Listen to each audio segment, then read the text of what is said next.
tuned into the voice of the Tampa Bay sports fan. You're going to like this guy. He's all right. He's a good fella. He's one of us. Buckle up, because you're on the drive with TKras. Afternoons on 95.3 WDAE and AM 620. Welcome aboard on this Let It Ride Thursday. Good afternoon, Tampa Bay. It is The Drive with TKras, presented by Moss Nissan. Great to have you with us. Chris Mathis, executive producer, riding shotgun as well. And we are so thankful to have you with us live in living color on the FM side at 95.3, the mighty AM 620. And don't forget to download the iHeartRadio app absolutely free. Crystal clear reception through the app. It is a beautiful thing. Take us with you wherever you might be headed. The iHeartRadio app is where it's at. And good afternoon to all of you who are watching us. We're streaming the show. We're on YouTube, Facebook, and X, from what I can see here, at 953 WDAE and AM 620. So you can watch us there. We certainly appreciate you. And, of course, you can get involved at 888-546-4620. You can text in your thoughts at 82945 on the Bartow 4 DAE text platform, where standard message and data rates do apply. Just begin your text with DAE, followed by your comments in 140 characters or less, so they make their way here. And all guests will appear via the Central Florida Behavioral Health Network DA hotline. We have an enormous show. We're on the air until 6 o'clock. We are filled with action-packed, impactful guests. And it's going to start in a couple of minutes, because in about 7 minutes or so, we're going to talk to Rays starting pitcher Ryan Pepiot. He will join the show. There's a lot to talk to him about the big news of the day, the Rays playing their 2025 home games over at Steinbrenner Field. So we'll get with Ryan Pepiot in about 7 minutes or so at around 3:10. He'll check in. We'll get his reaction. Rick Stroud on the Buccaneers in their bye week. He'll join the show at 3:30. At 4:30, we got Let It Ride. We got Beat the Pro, by the way, at 3:50. I won't be here tomorrow, so we're moving up Beat the Pro till 3:50 this afternoon. 5 games against the spread. Yours truly against one of our contestants. So that's coming your way at 3:50. 5 NFL games, of course. At 5:05, Rays President Matt Silverman will join the show. Obviously, we'll talk to him about the big news of the day. Alex Golish at 5:30. We got Let It Ride at 4:30. On the air until 6 o'clock. So there's a lot happening here on the show between now and 6 o'clock. Of course, we've got the big news of the day. Announced a couple of hours ago, the Rays are in Tampa for the 20. Yeah, well, thank you, Eric. The Rays are playing baseball regular season games in Tampa in 2025. What is that going to mean moving forward? That is the theme of our opening drive. Start the engine. Gas to the floor. Here's the opening drive. You know, it is the big news of the day, and honestly, it was a no-brainer for the Rays. And I made this call, what was this, yesterday, Matt? This was 2 days ago. I know for sure you did mention it yesterday, but I want to believe it was 2 days ago when I was out that you made the call. That's right, because it was Let It Ride, and no, not really Let It Ride, fill in the blank. Yeah, so Tuesday. You made that announcement on Tuesday then. Tuesday. Fill in the blank. The Rays will play their 2025 home games at blank, and I stood firm, and look, I said Steinbrenner Field, and I said Steinbrenner Field for a lot of different reasons. And I think Steinbrenner Field makes a lot of sense for the Rays for a lot of different reasons as well. And there is some pushback that I'm going to get into in a matter of moments. Ryan Pepiot will join me in 5 minutes, so we'll get his reaction to this as well. But Steinbrenner Field makes a lot of sense for the Rays because it's on the Tampa side. And look, I know the Rays have this deal with the city of St. Pete and Pinellas County, which appears to be maybe a little bit in peril at this point. And I'm going to get into that in a matter of moments. But look, you're on the Tampa side, which means you're centrally located where more people will have access to come to a Rays game. And look, whether you want to agree with it or not, some people are just too lazy to drive over the bridge, even though it's only in another 20 minutes or so, whatever it ends up being. I don't have a problem doing it, whether I lived in New Tampa, where I live right now in Pasco. I do it because obviously my profession entails me to do it, but it doesn't really bother me. I've driven a couple of million miles in my lifetime. And I'm not even a truck driver. By the way, salute all you truck drivers out there. But from a baseball perspective, from a fan perspective, this makes all the sense in the world. You're in Tampa, and I can almost guarantee you that all 81 games will be sellouts, if not close to being sold out. I'm seeing a lot of positive reaction from fans on social media, through the text platform. I think a lot of fans are genuinely excited. If they're on the Tampa side, then the people who are less likely to drive across the bridge are going to be more open to the fact that, hey, I could go to a Rays game. It's now here on the Tampa side. And how this deal came together is curious to me. And we'll talk to Matt Silverman coming up at 5:05. Ryan Pepio will join us in about 3 minutes, and we're going to get his thoughts on this as well. But the fact that they're on the Tampa side, this was the best option for the Rays. With all due respect to Baycare Stadium in Clearwater, where the Phillies train, where the Phillies Class A team plays their games. In Dunedin, it's a nice little cozy little ballpark, but at 8,000 in the surrounding neighborhoods, I think parking would be a challenge, shall we say. Anyone who's ever been to Dunedin and been to that ballpark knows that parking is going to be an issue. And I don't know if the residents in that neighborhood will want to see that 6 months out of the year for 81 regular season games during the baseball season. But Tampa is equipped to take all that on. There are upgrades that are being made over at Steinbrenner Field to upgrade those facilities that will need to be upgraded for the Rays to do their business once the regular season comes around in late March. The Rays will still train in Port Charlotte, and then once the season begins, they will play their home games at Steinbrenner Field. There's ample parking, and the area obviously is well equipped to handle that. Unlike the situation in Dunedin, the Clearwater situation can handle that, but Tampa can handle more of that. Everything involved, from the facilities to the parking to the locale. I think this is a home run for the Rays in every single way. It's also the largest of the minor league stadiums in this area. The Rays weren't going to go to Disney. That's going to be way too far away from their fan base. They wanted to be centrally located within the Tampa Bay region so that more fans will have an opportunity to see them during the regular season. And now that you're in Tampa, I think you're going to open it up to fans who otherwise wouldn't go across the bridge to the Trop in downtown St. Pete for whatever reason. And look, that is their business. So I think this is a great opportunity and a great win for the Rays. And apparently the Yankees signed off on this too. They're going to get some money out of this deal. I want to know where that money is coming from. Apparently, it's not coming from the Rays. Could it be coming from Major League Baseball, from insurance, as the article stated? But I'd like to know where that money is coming from. But regardless of the fact, this appears to be a winning move for the Rays. And it was really from day one. And I thought from day one that this was the only viable, best option from all the options that existed out there. And look, the Rays are going to take a hit when it comes to revenue.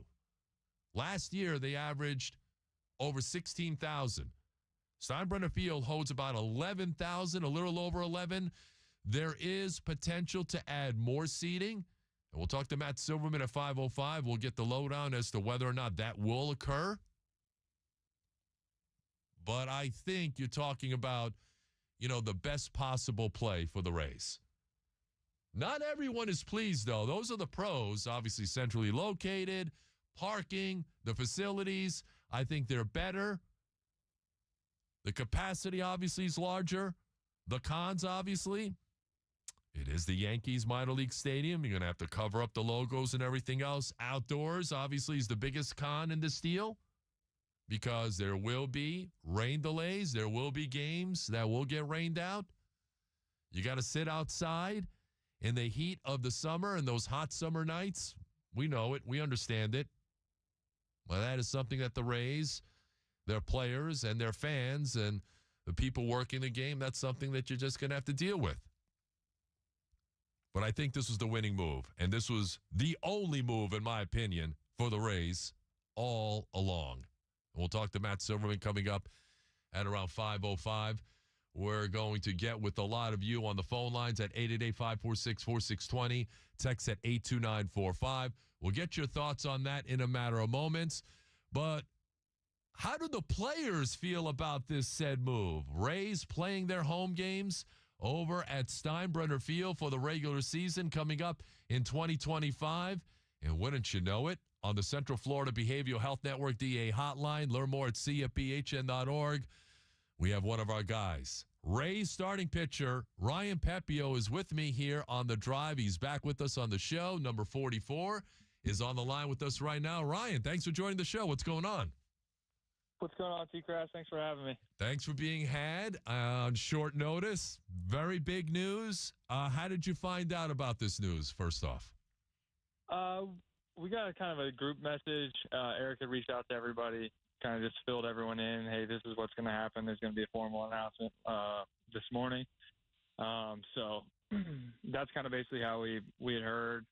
There were some rumblings going on the past couple of weeks about just trying to keep it in the area, and we all have the trust in Eric and the rest of the front office staff and the ownership group to try to keep it local, especially because there's a handful of guys that live in the area and own places, and then obviously for the fans and everybody in the area, trying to keep it local.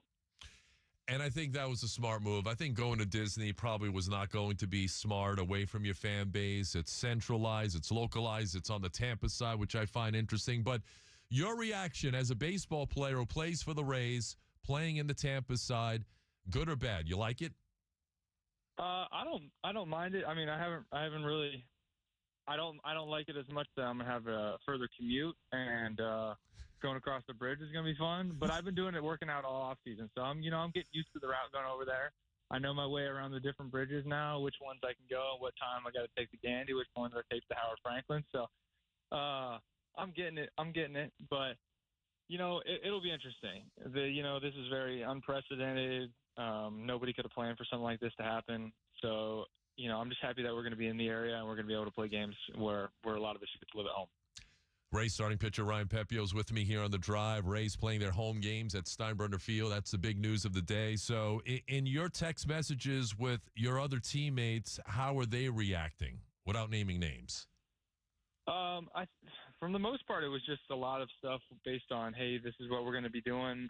What are the things that are important to everybody to have, like at the stadium? Because obviously at the Trop it had everything we needed, especially family-wise, parking, all that stuff.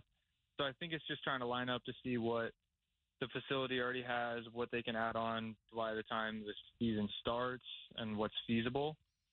So I think a lot of it was just more on the lines of, like, is there a space for families so that the wives can come watch the games and maybe have the kids hang out in the family area, maybe have the son or something like that. I know the Yankees had done a big renovation to the facilities, like locker room wise and stuff like that. So I don't think there will have to be anything done with that.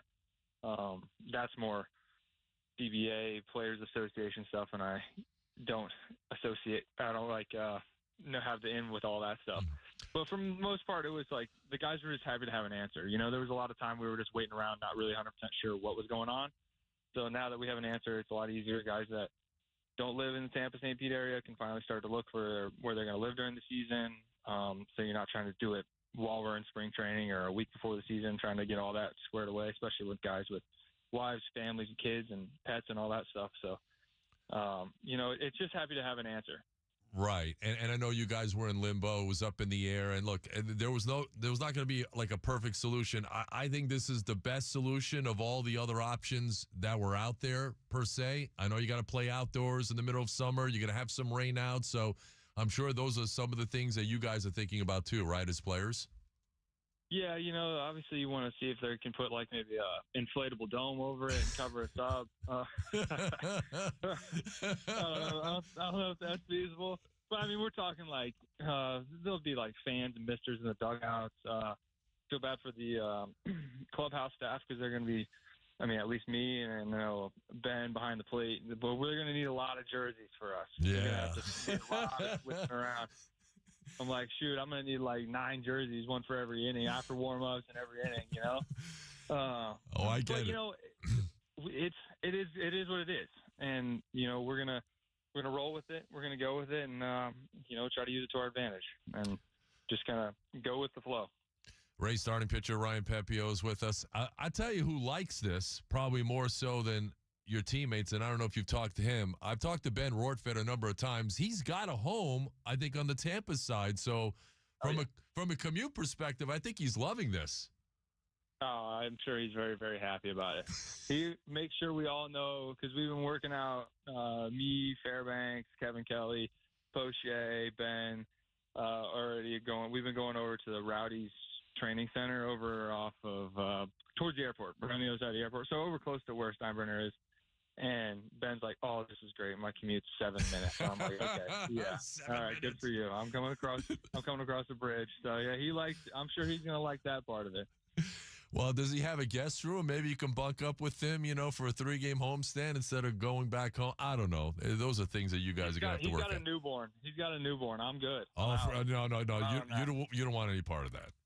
You need. No, I don't want to have to wake up and change the diaper in the middle of the night, because Ben would be like, "Hey, can you do it? I got to play tomorrow. You're not pitching." Ryan Pepio is with us, reacting to the news that the Rays will be playing at Steinbrenner Field in 2025. So now that all of that is out of the way with, what is your off season going to be like now? You're going to be working out. You're obviously away from Tampa. Tell us what's going on with you. Yeah, I got my wife and I celebrated 3-year anniversary yesterday, so we take a. Congratulations, by the way. Thank you. So we take a trip for our anniversary. We don't really do presents or anything, so we take a trip every year abroad. Her uncle lives in Sydney and has a couple cousins over there, so we're going to go to Sydney, Australia. But before that, I got a wedding in Arizona this weekend, and then Justin Turner's charity golf event on Monday. So we'll go to that, and then fly to Sydney, the long flight from LA. Go there for a couple weeks. Wow. Australia. But then once I'm back, and it's back to. We've been at the Rowdies probably for 2-3 weeks now. Mm-hmm. So I was 4 or 5 days a week through there, and then now once I got all my workouts planned. I got my workout sites where I got to go and do everything on my vacation. So I got everything lined up around that. But once I'm back in Tampa, St. Pete area, it'll be back to the Rowdies and ready to roll. February 10, pitchers and catchers report. Is that the right date down in Port Charlotte? I think it's the 10th. I don't know. I think it's something like that. Yeah. I usually just know it's around Valentine's Day. Right. So I think it's February 10th, 9th to the 10th. Usually like that first Monday or that second Monday or Tuesday or something like that, maybe, or Wednesday. Mm-hmm. Early in the week, one of those, like the second week of February. So I think that sounds about right. I'll probably go down there a little bit early, go down a week early, get settled in, and I like it down there. It's fun. Yeah, it is. You get away, you go down there, you get ready, you get mentally and physically sharp, and now where you're playing your home games. It's not exactly the way you guys want it, but you're going to roll with it, and you're going to make the most of it. And now, between now and then, your boss, Eric Neander, is going to go out there and he's going to try and make improvements to this team. Obviously, offense is the number one need, so I'm sure you'll be keeping a close eye on what's going to be happening there. Do you have a wish list? Do you send Eric Neander any suggestions like, hey, I know this guy, he might be able to help us? I mean, are you like a consultant or what? No, I'm not a consultant. I haven't got to that level yet. I only have one year here in Tampa, so I love it, and maybe in a couple of years I'll have a little bit more of a say. If he came to me and asked me, hey, do you know this guy? I'll give you an insight if I know something about him and be like, yeah, this guy's awesome, good clubhouse guy, great player. As for wish list, I have full trust in Eric and the guys around him to go out there and put the best team out there that they believe can go out there and win. We play in a very tough division, very competitive, and, we fell short of our mark. We talked about it last week, and we fell short of what we wanted our goals to be this year, but, we'll be able to come back next year, and now that we have a place to play, and improve off that and make a postseason run. All right, good deal, man. I'm really appreciative that you came on short notice. Rays pitcher Ryan Pepio, thanks for a few. Enjoy the festivities out there. Listen, don't go boxing any kangaroos in Australia, all right? We need I'm you. gonna try not to. If one approaches me and there's a chance to get in the pouch, I'm gonna give it a shot. But probably not. I'll probably get scared and run away. But little kangaroo jack action. Yeah, listen, But- just be careful. Just exercise extreme caution, okay? That's my plan. I know the athletic trainers already said, "Hey, Australia has massive spiders. Be careful." I'm like, "Yes, I know." That's right. You can't stand up to a spider, so don't go boxing any kangaroos or anything. No, I'm gonna try not to. Ryan, thanks a lot. Happy anniversary to you and your bride, and we'll talk to you soon. Thanks, buddy. Perfect. Thank you, guys. Take care. You got it. That's Ryan Pepio, Ray's starting pitcher. Interesting stuff. Okay, so they were on a text message exchange. Eric Neander told them about it. Would have been nice if you could have given me a heads up. That would have been pretty nice. Is right. 888-546-4620. So it sounds like I think they're more relieved. He sounds more relieved at the fact that, okay, we know now, as opposed to not knowing. They know where they're going to play their games. Somebody, though, is not happy. Oh, my. So I turn on the Twitter or X or whatever they call it at this point, and there is somebody who's not very happy about what's happening with this said agreement between the Rays and the Yankees to play at Steinbrenner Field. And that somebody is the Pinellas County Commissioner, Chris Latvala. I hope I'm not saying his name wrong. So he tweeted a couple of hours ago, if the Rays violate the spirit of their own agreement they made with the city/county back in July, then I will vote no on the bonds.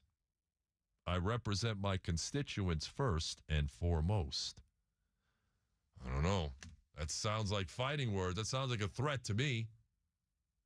So did the Rays violate this said agreement? We'll talk to Matt Silverman at 5:05 about this big news and whether or not the Pinellas County Commission is hot and bothered over this latest news. Really interesting stuff.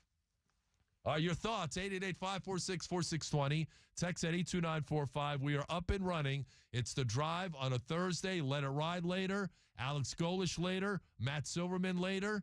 Beat the Pros coming up at 3:50. When we come back, we shift our attention to the Buccaneers. They're on their bye week. They've dropped 4 in a row. Is Todd Bowles' seat getting hotter? And which of those injured players will likely come back for the Buccaneers' next game against the Giants? Rick Stroud, Tampa Bay Times, TampaBay.com. He will join the show next. You're locked in to The Drive with TKras.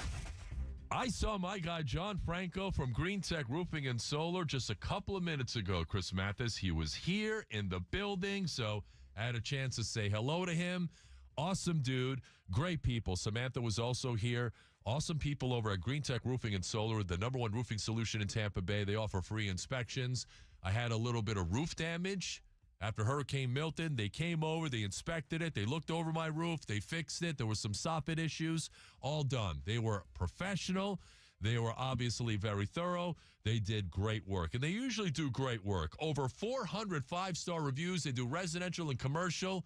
I'll give them 6 stars for the job that they did. And oh, by the way, if you're looking for a job, they're looking for a project manager who's experienced in this sort of thing with roofing and roofing materials. So if you're looking for a gig, Green Tech wants to talk to you. Give them a call, 813-333-1963 if you want to apply for the project manager position.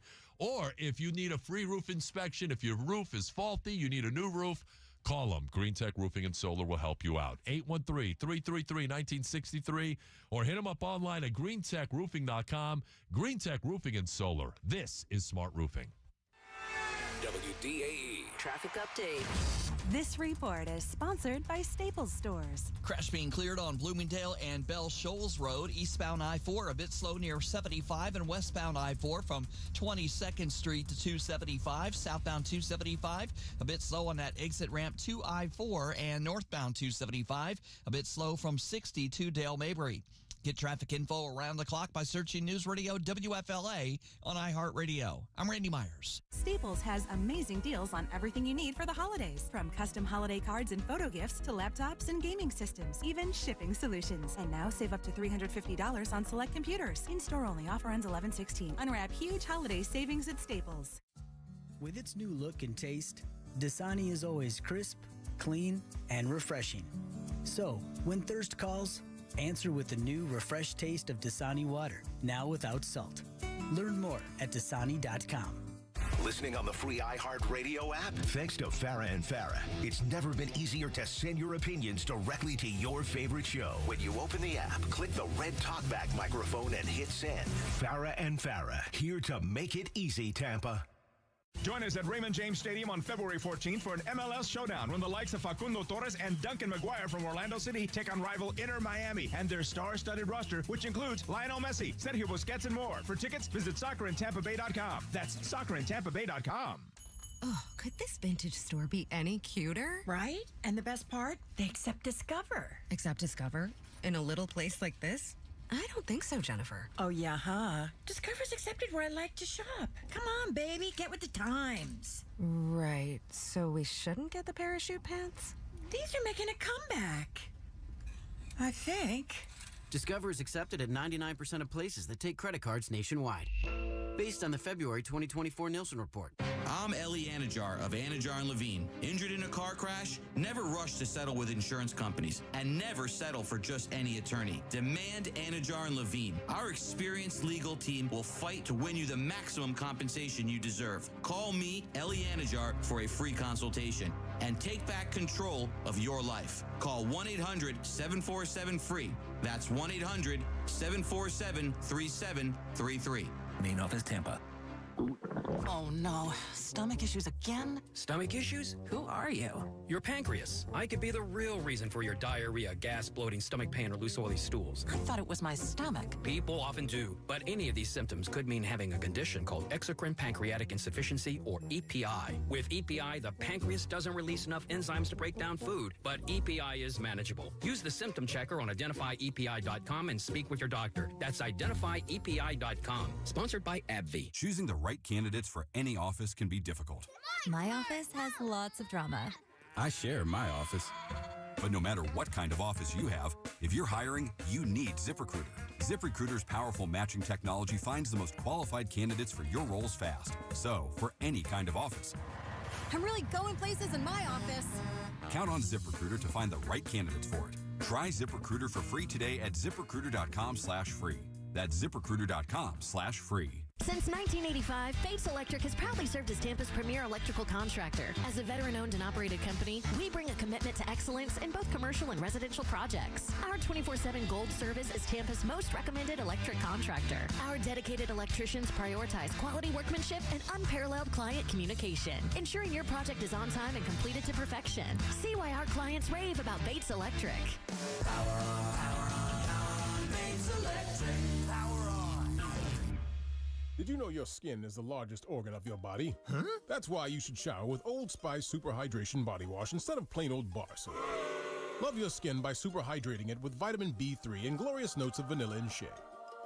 Did you know that my super hydrated skin is the second largest organ of my body?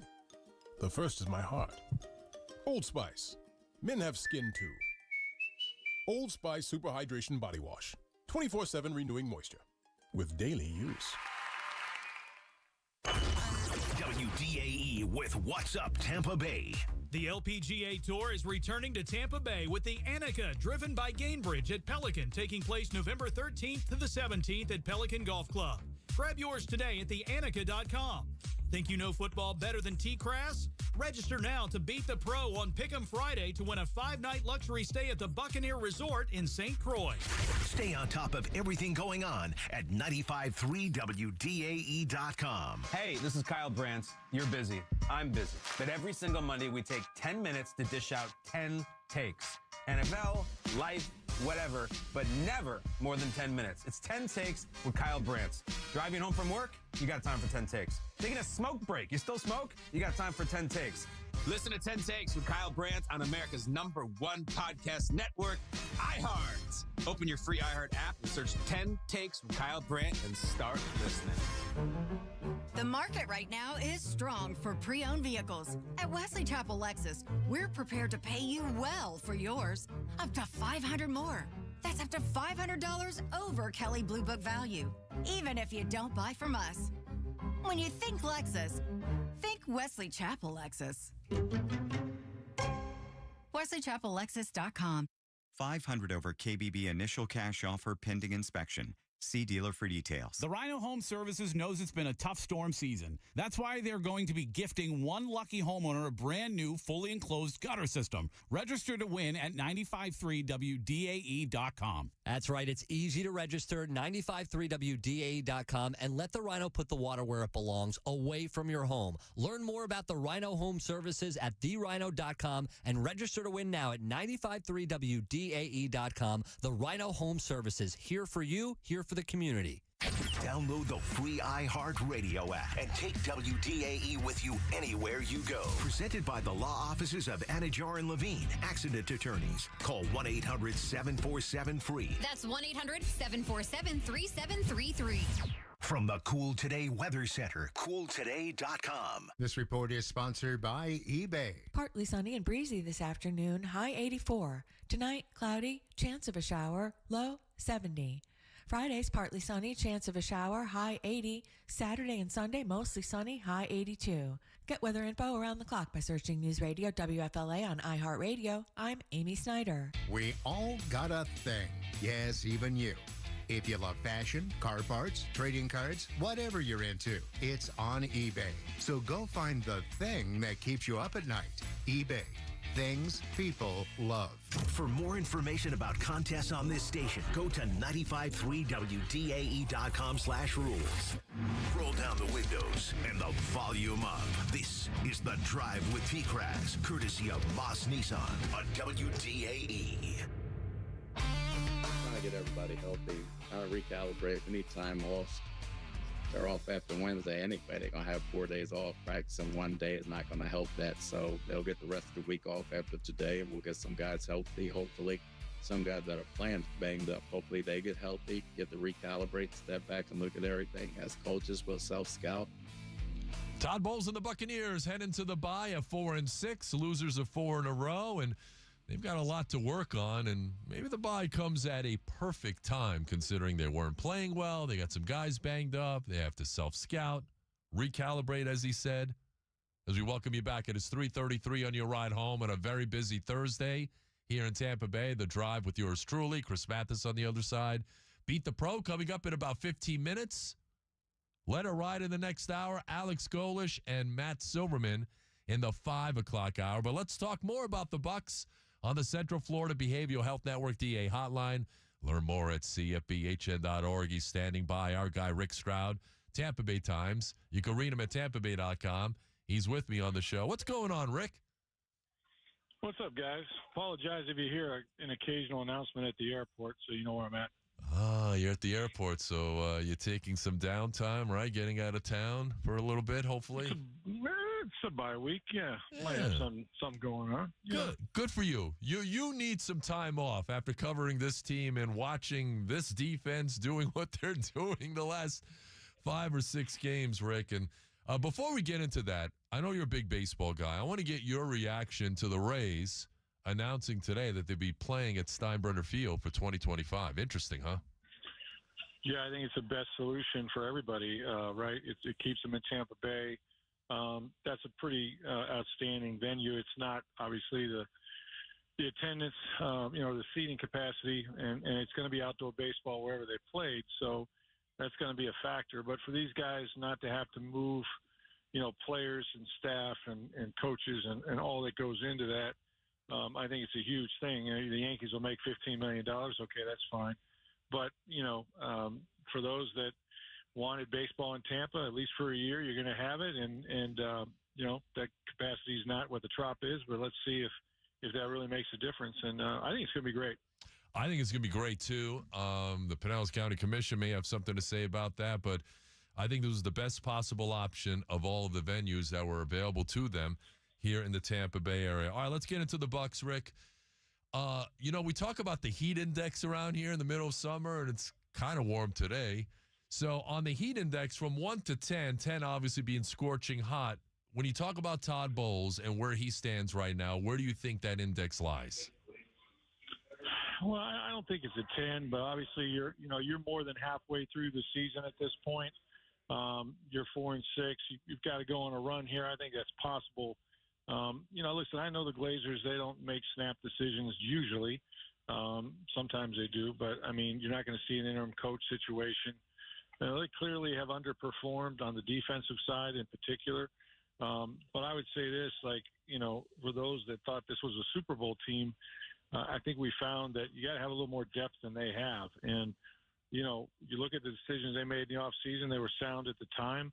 I don't know that Levante David's playing his caliber of football. If the plan was to have, Servassier Dennis back up KJ Britt and you get one of those guys hurt and now you collapse, I don't know that that's a great plan. I don't know that having rookie cornerbacks behind your starters or a guy that's never played before and Josh Hayes, I don't know if that's a recipe for success. So they've been decimated by injuries.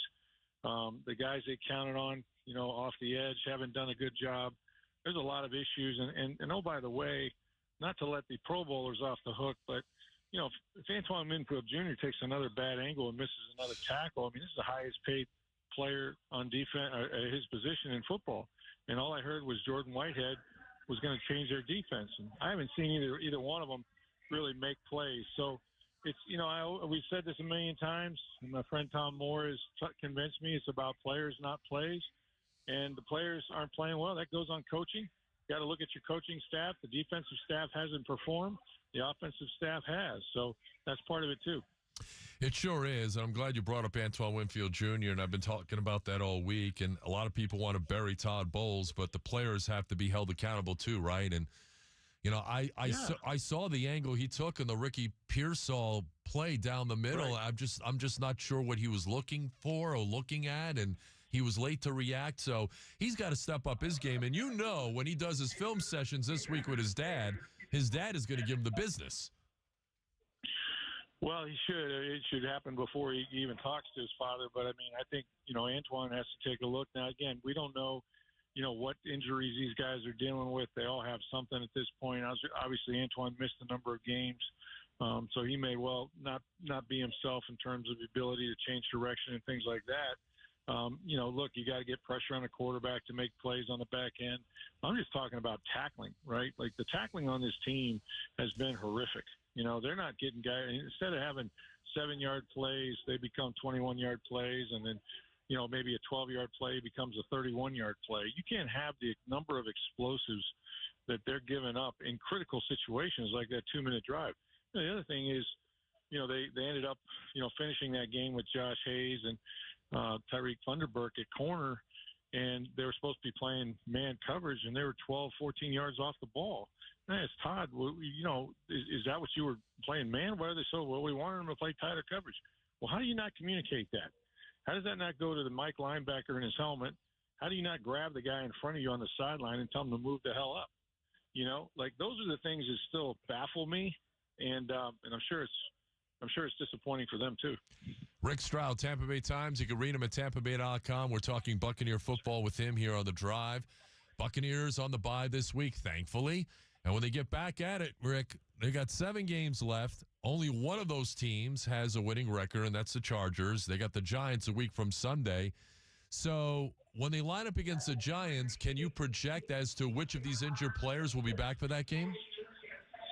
I think Mike will. I watched him, running before the break, and he'll have another week here and then a week before they play again. I think Mike Evans is close. I think Jamel Dean is very close. I would look for those two to be, the ones that will make an immediate impact, obviously, if they come back. And, they had some guys get nicked in this last game. I would think Tyke Smith will be able to play. So, if you get 3, primary defenders back, that should make a difference on that side of the ball, especially at the cornerback position. You had Zion McCallum got hurt a little bit at the end of that game. He wasn't able to finish it, so that's always a concern. But, and as far as Tristan Wirfs goes, I think we might be looking at probably him missing at least one game. We'll see. I mean, those guys are toughest guys on the team. They heal quickly. It's a mild sprain, they said, but didn't look good when it happened or when he came off. And that's one I think I would watch. But if they got to get by, a week with Justin School, they'll be able to do that. Before we get you out of here, I know you probably have to get on a plane soon. I want to get your thoughts on John Gruden signing with Barstool Sports. I saw that this morning, and I had to do a double take. I'm like, what? What is that? How would John Gruden respond to something like that?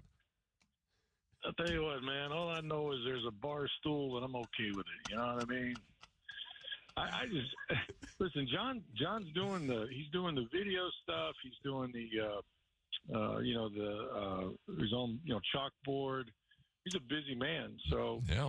And I tell you this, because we may have talked about it since, but seeing him in the building the other day, that was a shock and a good development, I think, for John and for the Glazers. My understanding is they were at Monty Kiffin's celebration for life. Lane got up there, talked a lot about his dad being somebody who always believed in second chances, third chances.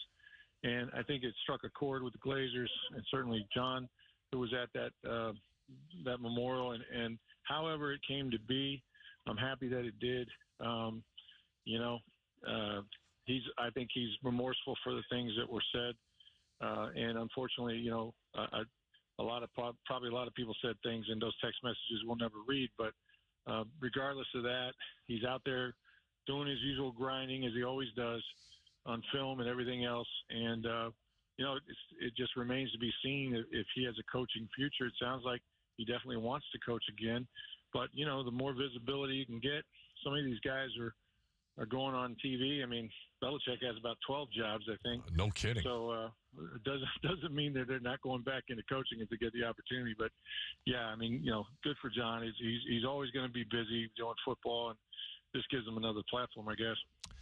All right, he's Rick Stroud. You can read him, Tampa Bay Times, TampaBay.com. Even he needs a break during this bye week, Rick. So enjoy a couple of weeks. I want to see you recalibrate as well, and we'll talk to you next week. Will do. Thanks, Tom.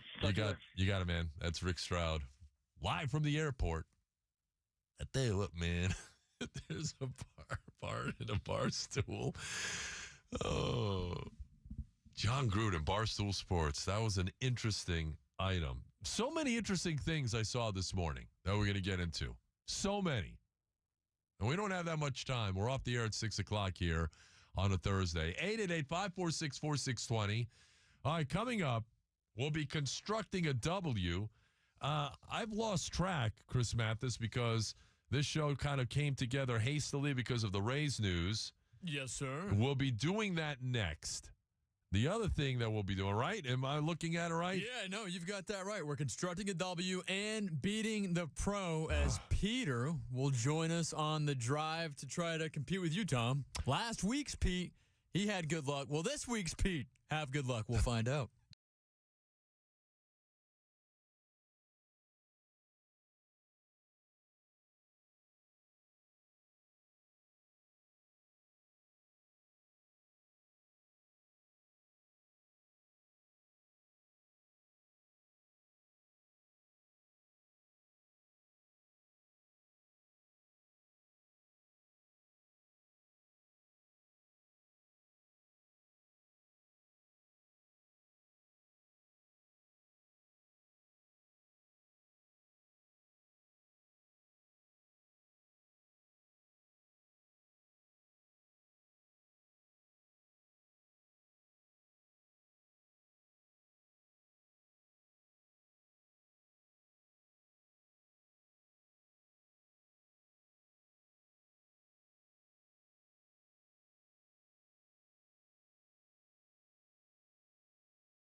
live from the Rude Air Conditioning Studios. We are Tampa Bay's home for sports. Over 20 years and counting. 95.3 WDAE and the mighty AM 620. Powered locally by Ferguson HVAC. The biggest guests and analysts from around the world of sports. The Dan Patrick Show. Tomorrow morning at 9. Now back to The Drive with TKras on WDAE and streaming live on Alexa and the free iHeartRadio app. Constructing a W, presented by CMK Construction. And here he is to talk about a big Thursday night football game to kick off Week 11. Chris Mathis. It is indeed, and who would have thought that we'd be talking about a big matchup for the Commanders come Week 11. They are live. They look really good as they'll take on the Philadelphia Eagles. Both teams come into this game with 7 wins. Game is in Philadelphia, Tom. It is. And look, the Commandos are going to be up against it, and constructing a W for them, they're going to need their run game to get going. And they'll get Brian Robinson back here tonight. Austin Eckler's been filling in the last couple of weeks, but Brian Robinson Jr., off that hamstring, has been averaging over 4.5 yards a carry. He's got 6 rushing touchdowns. So the Commandos have to put him to work. Their offensive line has done well this season of opening some holes. I think Brian Robinson can do that. They can also use Jaden Daniels on some of those RPOs. So I think that is the path for victory, is keeping this explosive Eagles offense, which has been humming off the field. Jalen Hurts and company, they're rolling up the points. The best way to beat them is to keep them on the sidelines. You make a really good point there. Jalen Hurts has thrown 8 touchdown passes, just 1 interception over his last 5 games. The dude has really turned it around. He looks like the Jalen Hurts of old that we saw a couple of years ago. Whatever the case was with him and Nick Sirianni, it seems as if that's resolved for now. But Jalen Hurts has been able to be dominant through the air. He's also, of course, having success on the ground as well, having 50 or more rushing yards in his last 2 games. 3 total rushing touchdowns combined in his last 2. So not only is the 1-2 punch of him and Saquon deadly, Jalen Hurts alone is deadly, and he could be the difference maker here at home tonight against Washington. Nice game, pretty boy.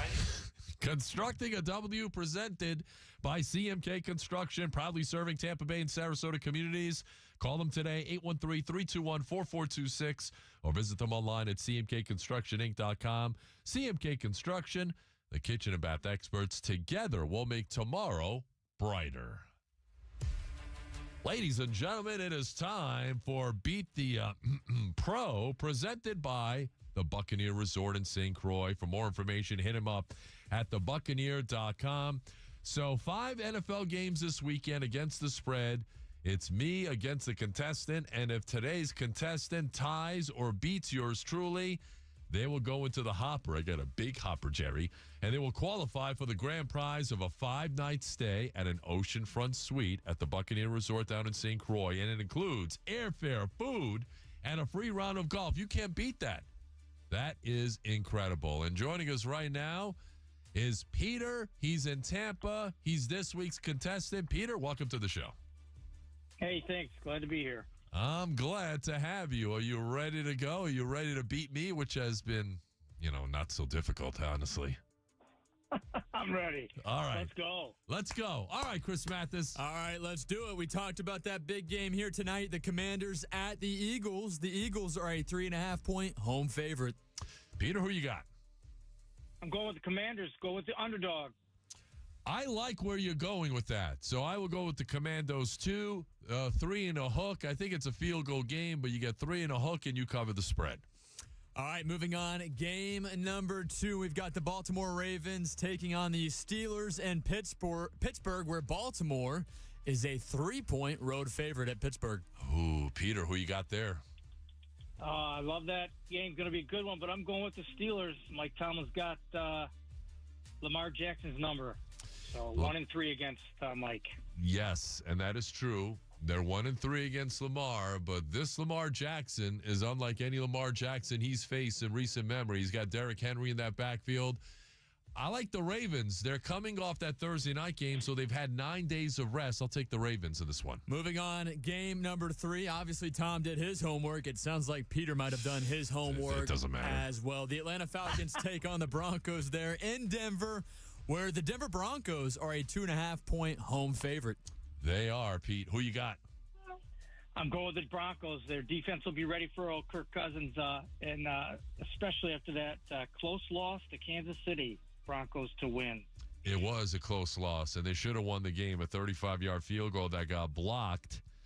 I'm going to take the Falcons in this game. I think the path to victory is going to be Bijan Robinson, who has put up some real big numbers in recent weeks. I think that's the way they need to go. They need to lean on him.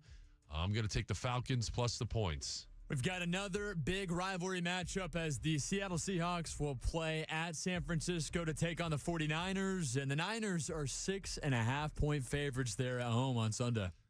Peter, who you got? I'm going to take the Niners and give the points because they need to make a statement after that close victory over the Bucs. Yeah, I'll tell you what, their kicker better start making some more field goals, I can tell you that. But they got Christian McCaffrey back, and I just think he's a game changer. I think the Niners are about to go on the run. I'm going to take the Niners as well. Fifth and final game for Peter and TKras during Beat the Pro. You've got the Kansas City Chiefs at the Buffalo Bills Sunday evening. I think it's a 4:25 kickoff. Bills are a 2-point favorite at home. The game of the week, Peter. Who you got? So I want the Bills, but I'm going to go with the Chiefs because they have the magic touch. They seem to be squeaking things out, and I don't think 2.5 is enough. It's 2. So I'll take the Chiefs. Yeah, it is 2, by the way. 2 points. 2 points. Narrow. I'll take the Chiefs. You're taking the Chiefs to get to 10-0. I'm going to take Bills Mafia and the Buffalo Bills to hand the Chiefs their first loss of the season behind Josh Allen. They're playing at home. I will take Buffalo. I can't believe I'm actually saying that. All right, there we go. That's Beat the Pro. Thank you, Peter. Hey, I appreciate it. You guys, I really listen to the show often, so thanks. Thank you very much, Peter. Good luck. You won't need it. I'm pretty sure you'll qualify, and we appreciate you for listening. Hey, you guys have a great day. Thanks again. You do as well. It's Peter in Tampa, this week's contestant. I don't want to be associated with that guy. He's a loser. No, he's not. Did you say it's not too hard to beat the pro? It's not. At this game? Is that a problem? It is a problem. You know? Beat the loser, I think, should be the name of this segment. But I want everyone to qualify. Thank you, Coach. I want everyone to qualify because that's a great, great prize. Beat the Pro was presented by the Buccaneer Resort in St. Croix. Register now on the contest page on 953WDA.com for your shot at attempting to beat the loser or me, the pro, allegedly, next week for your chance to qualify for the grand prize. You guys should be falling over each other right now to get to our website and sign up. Tom, we love you. Thanks, Coach. Yeah, I called Peter earlier this morning to let him know, and he was telling me I didn't think you guys would actually ever call. And boom, we did it. It just takes one lucky roll, and you never know when you could be the next guy. I'm telling you, I like his shot, you know. And look, in order for us to declare a winner, that's why he's got to pick games first. We need a clear winner, so I got to go against him in a couple of games, even if I don't like the teams that I have to pick, because we need a winner. I can't agree with him on everything and vice versa. We need a winner here. All right, good job, Peter. All right, 1 hour down, 2 more hours to go. Coming up in a matter of moments, your next opportunity to win $1,000 comes your way. The nationwide keyword will be revealed when you hear it. You log on to our website, 953WDA.com. You insert the keyword there, and you'll be in the running. You can't win if you don't play. You can win $1,000 just in time for holiday shopping. In a matter of moments, stand by, courtesy of iHeartRadio and your friends here at WDAE. All right, coming up, breaking news. The Rays have decided where they will play their home games in 2025, and almost everybody is happy. I'll explain who's not happy, and it might get contentious. That's coming up next here on The Drive. You're locked in to The Drive with TKras. Guys, an injury accident can happen to anyone, so be careful out there on the roadways, because it happened to me a few months ago. And when it did happen to me, I reached out to my guys over at Catania. And Catania, the personal injury law firm that's located right here in Tampa Bay, they've been taking great care of me since. They've been doing this for 30 years here in the Tampa Bay area. They don't get paid unless you get paid. Almost $1 billion has been recovered by my guys for injury victims just like you. They've got my back. They'll have your back as well.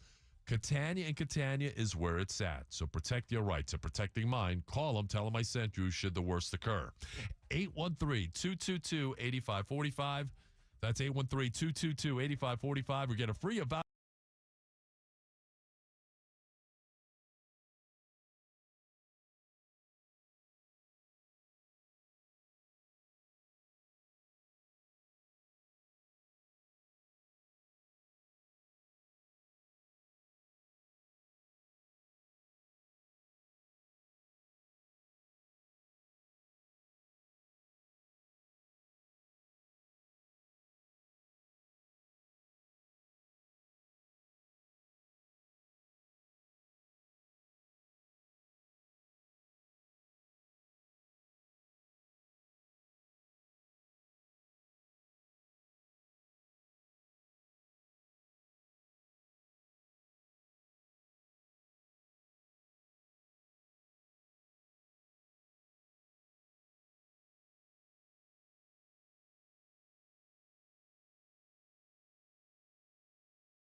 playing hardball. It's 4th and 15, and you're looking at a full court press. You're tuned into the voice of the Tampa Bay sports fan. You're going to like this guy. He's all right. He's a good fella. He's one of us. Buckle up, because you're on the drive with TKras. Afternoons on 95.3 WDAE and AM 620. But for the most part, it was like the guys were just happy to have an answer. You know, there was a lot of time we were just waiting around, not really 100% sure what was going on. So now that we have an answer, it's a lot easier. Guys that don't live in the Tampa St. Pete area can finally start to look for where they're going to live during the season. Ryan Pepio, Rays starting pitcher, reacting to the news today that the Rays will be playing their home games at Steinbrenner Field in Tampa. Big news. Good afternoon, Tampa Bay. Welcome back. Hour number 2 of The Drive with TKras. Tom Krasnicki with you on this beautiful Thursday afternoon in the Bay. Chris Mathis on the other side. You on the phones, and if Kevin Cash wants to call us, he can at 888-546-4620. Text on the bar. You just said that. I started writing some things down. Write it down, Kevin Cash. 888-546-4620. Text at 82945. Kevin Cash can text us too, or he can call us, or Eric Neander. He can text us too, or he can call us. I can hear you. Good. I'm glad you can hear me. Then get on the phone. Because I'm a little surprised that he didn't give me a heads up for this news that came about a couple of hours ago. And look, I think this is the best option for the Rays. Of the options that they had here, when it was clear that the Rays were going to be in the Tampa Bay area. Now, when the storm initially blew through, a lot of questions, right, about the Rays. What are they going to do? The trop is all torn up. Could they potentially go down to Miami? If the Rays were hell-bent on playing in a Major League stadium, that's the closest one, right? And I brought that up initially. And then after talking to some people, when it became clear to me that they wanted to stay in the Tampa Bay area closest to their fan base, which makes a lot of sense, then there was only one clear option in my mind, and it was Steinbrenner Field for a lot of different reasons. They just undergone a multi-million-dollar upgrade to those facilities. So in terms of all the stadiums here in the Tampa Bay area, that was the one that was best suited for the Rays and their players and their fans and their organization for a lot of different reasons. From a capacity standpoint, it's bigger than Dunedin and Clearwater at over 11,000, with maybe the potential to add more seating there. The facilities are about as good as you can get for Major League Baseball during the regular season. And those upgrades were put in a couple of years ago. So that part of it obviously made a lot of sense to the Rays. And the fact that now that you're on the Tampa side, those fans that normally would be too lazy to drive over the bridge, let's be honest, it's laziness. Those fans who normally wouldn't be able to go over the bridge, maybe I don't want to say lazy, I don't want to insult anybody, but it's true. You know, it's No. what? You insulted him a little bit. Going to a baseball game is about want to. Not, it's a hassle or this. You got to want to go. But now that they're on the Tampa side, I'm telling you, there's a great chance that they could sell out all 81 games. I feel strongly about that. Even though the cons, and obviously you know what the negatives are, you're outside in the heat of summer. There's going to be rain delays. There are going to be games that are rained out.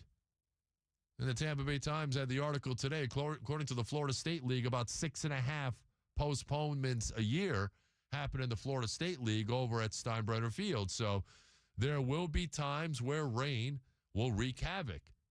And then it's going to be humid. And those day games, too, it's going to be sweltering. You're going to be outside. But those are the elements that you're going to have to tolerate, whether you're a fan, whether you're a player, a coach, whether you're working the game. That's just how it is. And also from an infrastructure standpoint, on game day, Steinbrenner Field was, head over heels, head and shoulders above any other ballpark in this area to be able to have the seating capacity, one, it was the largest one, two, the parking to accommodate everybody. right there on site. And, of course, across the street, right next to Raymond James Stadium, that parking area as well. You guys know what I'm talking about. You've been to games there, spring training games and whatnot. So I think that it was the best equipped of the stadiums in this area to house the Rays. And the Yankees signed off on it. They're getting $15 million out of this deal from somewhere. I'd like to know where. Apparently it's not the Rays. Maybe it's Major League Baseball. Maybe it's coming from insurance. We'll talk to Matt Silverman, Rays president. He will join the show coming up at 5:05. You can join the show as well, 888-546-4620, and text at 82945. So I think this is a good thing. How about the Buccaneers retweeting or tweeting out a picture of Steinbrenner Field next to Raymond James Stadium, and the Buccaneers say, "Welcome to the neighborhood, Rays." That's kind of cool. I like that. I like how the sports franchises support each other, even though you're kind of competing for the same entertainment dollar, right? Bucs fans, Rays fans, Lightning fans, but these franchises all support each other too, which I think is in great taste and very professional. So I love that tweet. I just retweeted it. The Buccaneers welcoming the Rays to the neighborhood. I think this is a good day for the Rays. I do. You just heard Ryan Pepio. And look, from a player's perspective, and the union must have signed off on this for the Rays to go through with this. Major League Baseball got involved, which was great. They had to get involved. I've been talking about that for weeks, and they did. So kudos to Rob Manfred for sticking his nose rightfully where it belonged and coming to an agreement between the Rays and the Yankees and getting this thing done. Not everybody, though, is on board with this decision. The Pinellas County Commission, the chairman, Chris Ladvala, I think that's how you say his name. I apologize if he's listening. And look, if he's listening and he wants to call, I'll talk to him, by the way. 888-546-4620. He's not happy. So he tweeted a couple of hours ago, and it was mentioned in the Times article. And this is what he put out there at 12:13 p.m. today. If the Rays violate the spirit of their own agreement that they made with the city/county in July, then I will vote no on the bonds, meaning for the new stadium. I represent my constituents first and foremost. That's Chris Ladvala, the Pinellas County Commission chairman. Now, Ken Welch, the mayor of St. Pete, was quoted in the story. The Rays were in contact with the mayor's office. And he said, quote, "We have ongoing discussions with the Rays. And they had talked to me about that, meaning choosing Steinbrenner Field over Baycare Ballpark, which is in Clearwater, the Phillies spring training home, and where the Phillies Class A team plays as well. It's a nice ballpark. But at 8,500, it's small. Come on. And the commissioner should know that, the county commissioner. And I get what he's doing. You know, he's trying to protect himself. And look, in politics, it's all about CYA, isn't it? Sorry to put it so bluntly, but that's what politics is all about. You're making a public statement, you're looking for crowd approval, and you're also covering your own behind as well. But the Rays chose Steinbrenner Field over Clearwater's Baycare Ballpark, and for good reason. The facilities, the parking, the capacity, check, check, and check. Plus, the added incentive of being in Tampa, where a lot of Rays fans reside, where you have, I think, a really good chance as to selling out most of your games. They also have 13 suites there, and I've been in a couple of those suites. They're kind of nice over at Steinbrenner Field, and that is an added incentive as well. Look, the Rays are going to take a hit in terms of revenue. They're in a smaller ballpark. You know, the players have to move a little bit, not much, obviously, but they're going to take a hit revenue-wise with this, and I think they're making the best of an unprecedented situation, without question. So the commissioner can say what he wants. And look, I kind of understand it from his perspective. And we're going to get the reaction of Matt Silverman. He's going to join me coming up at 5:05. But, they're swearing in 2 new members to the Pinellas County Commission. 2 guys who, I don't know, it doesn't seem like they are in favor of the new $1.3 billion stadium deal. And they still have to, give their stamp of approval on the bonds. So I think they'll work it out at the end of the day. Look, the Rays have to make a decision because the Rays are taking a hit here as well. 888-546-4620. Text at 82945. So you heard Ryan Pepio. He's like, look, we finally came to a decision, and I'm glad there's no uncertainty anymore. Now we know the Rays will still train in Port Charlotte, and when the regular season begins, they're at Steinbrenner Field. Now they know. But like fans, Ryan Pepio also had, I'm sure, concern or two about this. Here was Ryan Pepio from an hour ago. I don't like it as much that I'm going to have a further commute, and going across the bridge is going to be fun. But I've been doing it, working out all off season. So I'm getting used to the route going over there. I know my way around the different bridges now, which ones I can go, what time I got to take the Gandy, which ones I take the Howard Franklin. So he knows. Listen, he's already up on the area. He knows, like, when to take the Gandy or the Howard Franklin. You got the Courtney Campbell, too. You can utilize that as well, Ryan. So we certainly appreciate him for joining us here on the show. I know Ben Rortvedt, and he's a friend of the show. We've had him on several times. Remember, he was with the Yankees, got traded to the Rays, really did a nice job for the Rays. He's got a home in Tampa, so he's like 7 minutes away. So he is happier than a pig in slop. Our guy, Ben Rortvedt. Good for him. A lot of you want to talk about this. Let's go to Rob in Pasco. Rob, good afternoon, sir. Good afternoon, sir. I just want to say, first of all, thank you. I love the TKras shirt that I got from Nissan that day. Great. Ira was there. I bet you. That was lovely. But, hey, real quick, I wanted to say, been a Rays fan my entire life, former Met fan, and got to, fall in love with the Rays when we got them. I think this is going to be a blessing in disguise to just annihilate all the rumors about Tampa fans are going to help out, 1. And then 2, the outside, when you go to a game and it gets rained out, or you're sweating your you-know-what's off during that game in the summer. And then everyone's going to realize why we have a dome, that you never miss a game. It only gets – I was a season ticket holder for many years. And you know what? We never missed a game except for a hurricane. And when you have that in play, then you come to realize. But, again, you never know what you got until it's gone. And that's a great point, Rob. And I think, and thank you for the phone call, buddy, Rob in Pasco. And look, coming from Pasco, it's a shorter commute to go to a Rays games. You'll be able to draw more fans now, at least in the interim, from places like Pasco, from places like Wesley Chapel, New Tampa, areas east, Polk County, Lakeland. I see you out there. A little bit shorter commute for you to come across, I'm telling you. At 11, 12, however many people and seats that they will have available to fans, I think we're looking at mostly sellouts here. I'm telling you, I think a lot of people are going to be excited. Like Gio and Brandon. Gio, what's going on? Your little calendar experiment didn't go so well.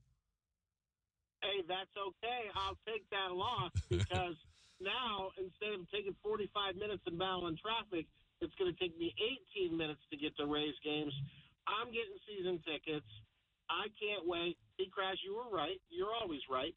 But the point being is we are in a no-lose situation now. Because what's going to happen is, like you just said, we're going to sell out every game. It's going to show the Rays that Tampa is awesome. And then this goofball Chris guy, I don't even know what his name is, he's like, oh, you guys had an agreement. Well, obviously not, brother, because Stu trumped you and said, no, we're going to go to Tampa. And now, what are you going to do? Tear up the agreement. Good. No one wants the stadium in St. Pete besides the Trop. It didn't work the first time. Why would it now? Good. Don't approve the bonds. Then we'll have longer negotiated with Tampa or whoever, and we'll get the stadium where it's supposed to be anyway. Chris, the commissioner, I triple dog dare you to not do the bonds. I triple dog dare you, bro. I'm not willing to play, and thank you for the phone call, Gio. I'm not willing to play that high-stakes game of poker at this point. Not with that much money at stake. There's not much of it on the Hillsborough-Tampa side. There isn't. So if you think you're going to dare them to vote down the bonds, thinking the grass might be greener on this side, I just don't think that that's the case. It's not, unfortunately. And you might be playing with fire because at that point, you might be talking about a situation where if that gets voted down or overturned or whatnot, the Rays might be thinking about Nashville at that point, not Tampa. Just be very careful. It's easy to sit there from your place in Brandon and start talking all that junk, but you're not in the trenches. Charlie's in Tampa, and then we got a break. Charlie, what's happening? I think Greg had a little bit of too much of the adult beverage before he called you, TKras. I'd like some of that too. Yeah, no, I don't want to play with fire because I actually suggested Nashville the other day to the morning crew, to Aaron and the boys, that if things don't work out here, they should go to Nashville because it's sickening. The fact that you've repeated a few times, I think they should sell out. If they don't sell out 11,500 people every single game, then they should go to Nashville. But they are going to sell out. They would, first of all, they're not even doing season tickets so Greg knows they're not having a single season ticket for this year. It's going to be all public seating. There's not going to be a single seating ticket. How would that be fair for priority? There's no way. I think they're going to turn that whole program inside out. But what I really called for was to talk about the schedule. Have you looked at our schedule? It is so much fun. First of all, our second series at home is against Paul Skeens. The Dodgers come to town in the first series in August. We had the Yankees a couple of times. We have the St. Louis Cardinals come to town. So you're going to have, it's going to be an absolute, think about a Yankees-Rays game in like a pennant race in late October, early September, and with only 11,000, 12,000 seats. It's going to be like a college atmosphere. It's going to be intense. People are going to spend, those tickets are going to cost $500, $600, $700 a seat because there's not going to be many of them. It's going to be absolutely insane, that atmosphere. I can't wait, Charlie, and I appreciate the call. And I looked at the schedule, and by the way, the Yankees are in Thursday, April 17th, through Sunday, April the 20th, a 4-game series, Rays-Yankees in the middle of April at Steinbrenner Field. The New York Yankees? The New York Yankees! That is going to be must-see TV. That's going to be a must-see event. Those 4 games will sell out in 2 seconds. 2 seconds. Opening day, Thursday, March 27 against Colorado. Those seats will sell out very, very quickly. And as Charlie mentioned, you got Pittsburgh coming to town after that.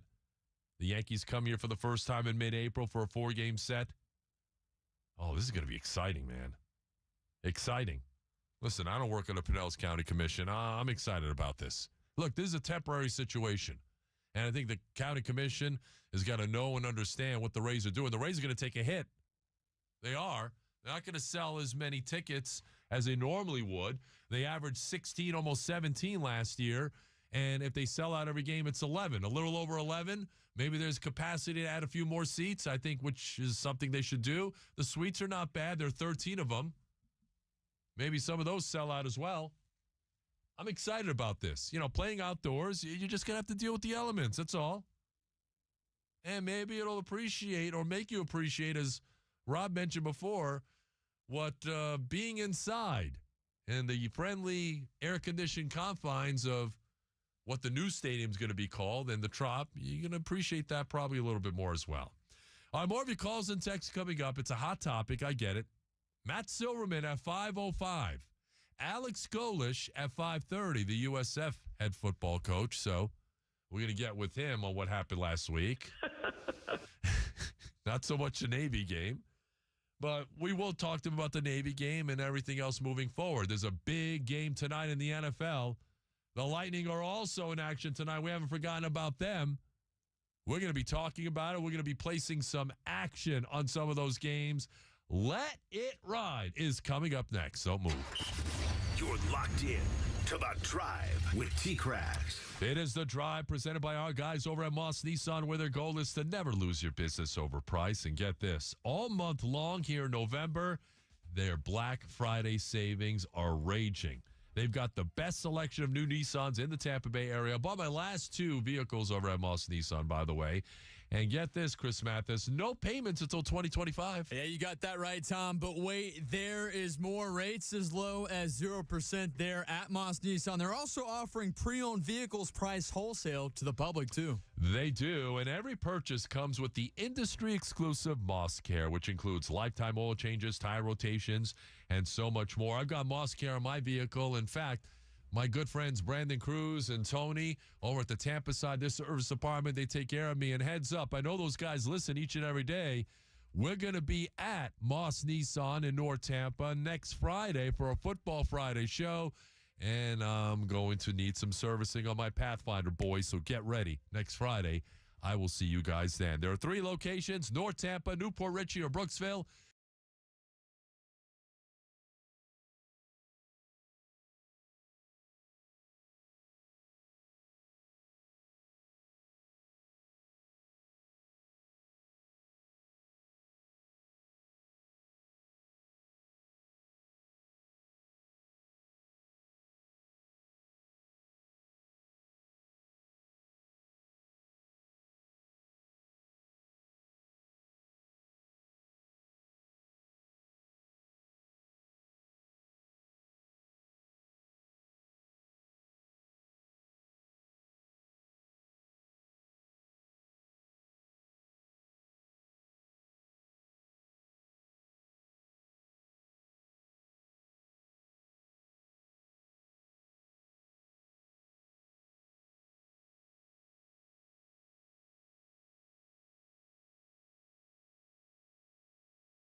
Drive with TKras, presented by Moss Nissan on WDAE.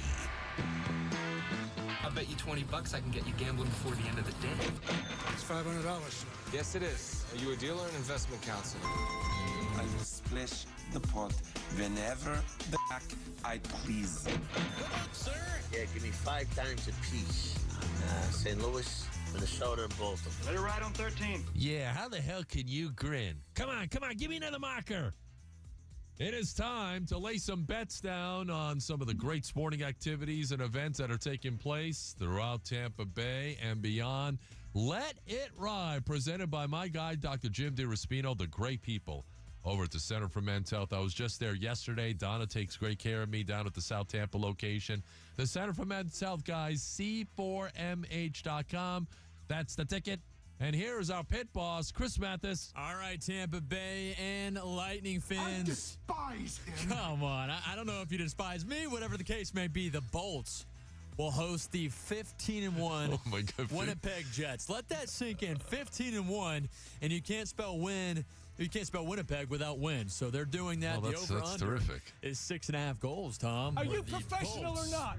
Bolts are 1.5 goal home favorites tonight. They can't be favorites. I mean, are you sure about that? That's what I saw as of this morning, yeah. Winnipeg is 15-1. 15-1. I'm going to go back and double check, but as of this morning, yeah, Bolts 1.5 goal favorites. Oh my God, I'm taking Winnipeg. I mean, their goal differential is plus 39, which is just hellacious so far. They're the best team in hockey through the early part of the season. Connor Hellebuck is a tremendous goaltender. You know, the Lightning have had a week off, but they're still without Blackjack Braden Point, so they're a little shorthanded. They're going to have to play tremendous defensively and on special teams to hang around in this game. But I'm going to take Winnipeg plus the goal and a half tonight. All right, on the flip side, regarding your Bolts, over under half a goal for Brandon Hagel tonight.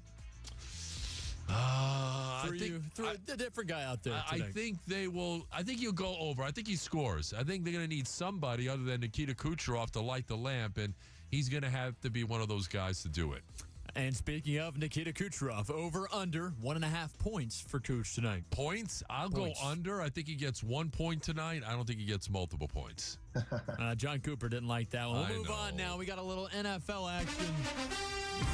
Thursday night football. The Washington Commanders, Philadelphia Eagles square off in Philly tonight. Over unders 48.5 points, Tom. Eagles are 3.5 point home favorites.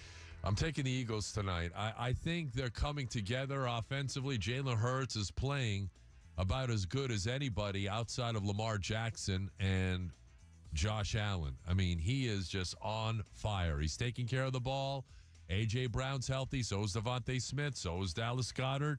Saquon Barkley has been a game changer. Their O-line's moving people off the ball. And listen, defensively, they're getting better. They're really young in the secondary. Kenyon Mitchell, the rookie out of Toledo, is really starting to round into form. So I will take the Eagles minus the points. The Commandos have been a great story. They'll get Brian Robinson back tonight, but I think at home, I think Philadelphia wins. I think they cover. I think it will be a high-scoring game, so I will go over that as well. As far as Philadelphia Eagle quarterback Jalen Hurts, over under 225.5 passing yards. I'm going over. In fact, I have got another parlay going on the Hard Rock Bet app there, Chris Mathis. All right, what do you got? And I do have, let me punch it up here real quick. I know we're short on time. Beam me up, Scotty. Yeah. You'll get beamed up, all right. I have under 221.5 passing yards for Jaden Daniels. I have Brian Robinson Jr. anytime touchdown. I have Saquon Barkley over 12.5 receiving yards. I think that's a steal. And I think Jaden Daniels will use his wheels. I think he'll have less passing yards, but more rushing yards, over 45.5 for Jaden Daniels. But I think Jalen Hurts goes over that number. Okay, all right. You just answered a couple of my upcoming props for you. How about over? Well, you did the Jaden Daniels. You said under 221.5 passing yards. I think he goes under. I think the Eagles' secondary is getting better. All right. What about A.J. Brown? Over under 80.5 receiving yards for the Eagle wide receiver. I'm telling you, man, he's a monster. I will go over. I think he's going to be a problem. No Marshawn Lattimore tonight for the Commandos. They made a trade for him, and stop me if you heard this. He's still hurt. Clown. Yeah, no doubt about it. We'll move on and talk about Commanders. You got a clown suit over there? No. Clown okay. noise. Over under 62.5 receiving yards for Terry McLaurin. I think he gets over, but I'm not really confident on that. It's probably not going to be too much over that. I wouldn't bet on it. I can tell you that. I stayed away from it on the Hard Rock Bet app, but I think he barely goes over if I had to go one way or another. So do you think he gets at least 4.5 catches here tonight? I think like 3 for 70 or something like that. So taking the under on Yes. receptions. A.J. Brown, you think is going to have a pretty good day. 5.5 catches. What are you feeling there? I think I'm feeling 6 or 7 catches out of him for over 100. And Saquon Barkley, you had having a pretty good day out of the backfield. Pass catching. How about on the ground? 94.5 rushing yards for Barkley. I'm going under that. I think he ends up under that. I think he'll have over 100 all-purpose yards. I think he'll be a really good receiving threat tonight. Checking my sheet here. Last one for you, Tom. Over under 45.5 rushing yards for Brian Robinson Jr., who makes his return. I have him scoring an anytime touchdown, and yeah, I think I'll go over that number. It won't be too much over. Okay. All right. Yeah, I saw Jane Daniels. His over-under was set at 43.5 last I checked. You had him going over the number you had as well. So. Yes, at 45.5. Yeah, I think he'll be running around a little bit tonight. Yeah, hopefully he'll be running around, and maybe the Commanders can pull off the upset. College football matchup for you this weekend, the big one. Number 6, Tennessee at number 11, Georgia. The over-under is 47.5 total points, Tom, and Georgia a 9.5 point favorite. 9.5. No, I don't think Georgia's 9.5 points better than Tennessee. And I know Tennessee, and I was talking to Tommy Chuck, our fearless leader, big Vols fan. He was in here. He's got his doubts. But 9.5, I'm taking the Vols in the 9.5. Come on. Georgia's O-line is terrible. Carson Beck is terrible. By the way, can we just talk about, the eyes? I don't know what's happening there. Come on. Let that go. What? Come on, man. Come on. You can't help that. Insulted him a little bit. He's turned the ball over 14 times over the last 6 games. I mean, have they checked his eyesight like Jameis? Remember Jameis was squinting all the time? Yeah, Jameis Winston. Right? How are y'all doing? Good, Jameis. But I'm taking Tennessee plus the points. They may very well lose this game, but I think they'll keep it within a touchdown. I would agree. I think so, too. I don't buy into Georgia right now, but this would be a big get-right game. I shouldn't say get-right, but prove it once more for Georgia here this weekend. Maybe they can do it. Listen, I don't buy in. Their backs are against the wall. If they lose Saturday night, they're done. They are out of the college football playoff conversation. So this is a loser leaves match, loser leaves town match type of game for them. All right, Tom, that is Let It Ride here on the Thursday edition of The Drive. And it is brought to you by our guys over at the Center for Men's Health. Hit them up, guys, c4mh.com. Tell them yours truly sent you. All right, lots of calls, lots of texts on the Rays. Moving over to Steinbrenner Field for at least 1 year. Patrick is in Land O'Lakes. Patrick, what say you? How are you? Good. How are you? Great. Terrific. Good. I'm so excited about the Rays going to Yankee Stadium. I'm just concerned about the price tag, and we have to. We're not going to be able to pay players now some money because we have to pay the Yankees that rent fee. Well, it's $15 million, Patrick, and thanks for the phone call. And I don't think that the Rays, and we'll ask Matt Silverman. From what I understand, and according to TampaBay.com, that money's not coming from the Rays. It's coming from either insurance, maybe Major League Baseball stepped in. But we'll try and get clarification on that coming up at the top of the hour. But look, I mean, 11,000 plus, I think you should sell out every game or most of the games. I'd be disappointed if they didn't. You're on the Tampa side. Now more people have been lobbying for this for God knows how many years. And now they're going to be here, albeit temporarily. Show your support. Get out there. Buy tickets. You're not afraid of a little rain, are you? 888-546-4620. All right, coming up, more of your calls and texts. Plus, we're going to let you know what's on tonight. Don't forget Matt Silverman at 5 o'clock, Alex Golish at 5:30. This is The Drive. You're locked in to The Drive with TKras. Guys, whether it's an injury, accident, product liability, medical malpractice, if you've been wronged as a result of somebody else's negligence, do what I did. I'm still feeling the effects. I called Catania. I was involved in an injury accident. a couple of months ago. First thing I did, the smartest thing I've done, and I haven't been doing a lot of smart things this entire year, honestly. But the smartest thing I did was call Catania and Catania because they've had my back this entire way, checking in with me periodically. Their experience, they're also successful. Almost $1 billion has been recovered by my guys for injury victims just like you. They work on a contingency, which means there's no cost to you unless they win. So protect your rights should the worst occur. Call them. Tell them I sent you. They'll take great care of you. 813-222-8545. That's 813-222-8545. Or get a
without Ready Whip.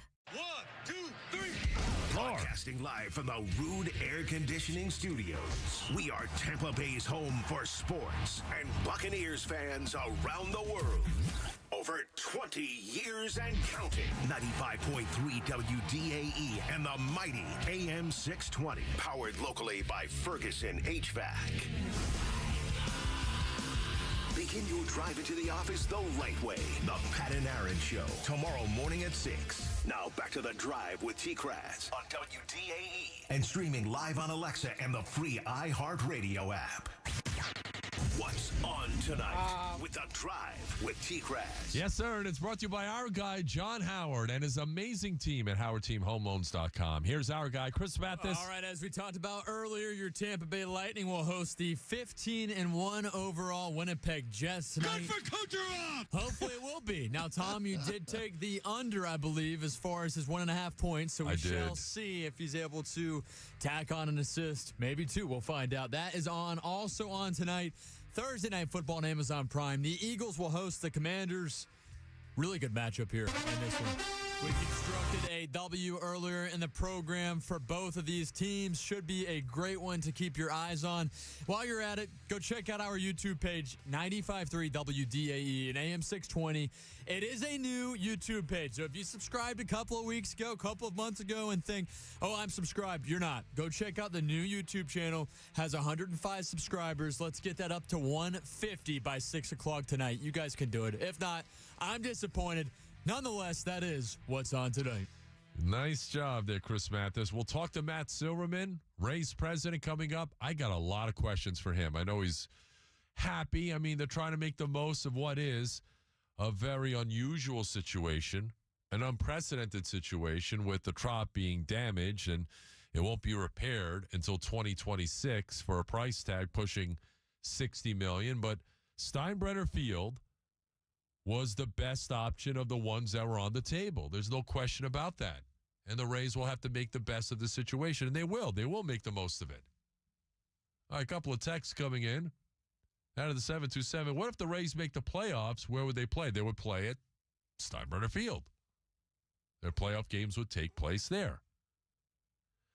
And somebody out of the 813 is wondering, do the Rays still have to pay the lease fee at Tropicana Field if it's in disrepair and they can't use it? That's a great question. I would think the answer is no, since they won't be using it and it's damaged. Now, the city of St. Pete, it's their building, it's their facility. And they will get some insurance money. They will get some FEMA money. And then I guess whatever is left over is what the city of St. Pete will have to pick up. I got a lot of interesting questions. There could be a lot of interesting scenarios that play itself out. I mean, the fact that the Yankees approve this is interesting to me. And look, they're getting $15 million. So it's not like, they're just getting, a slap on the hand and give you a high five and go away. They are getting $15 million. I like to know where that money's coming from. We'll ask Matt Silverman coming up. And look, this Pinellas County Commissioner, Chris Latvala, I think it's a bad move on his part to go on social media because all that's doing is creating negativity towards him. Because I'm seeing a lot of people going at him. And look, he's got to ask himself this, and he's threatening to vote down the bonds. And look, if that happens, I don't think the Rays have a place here on the Tampa side because the money situation has dried up. If it fails for whatever reason and they overturn that in St. Pete, then the Rays are gone. Like, out of the region. Do you really want that to happen?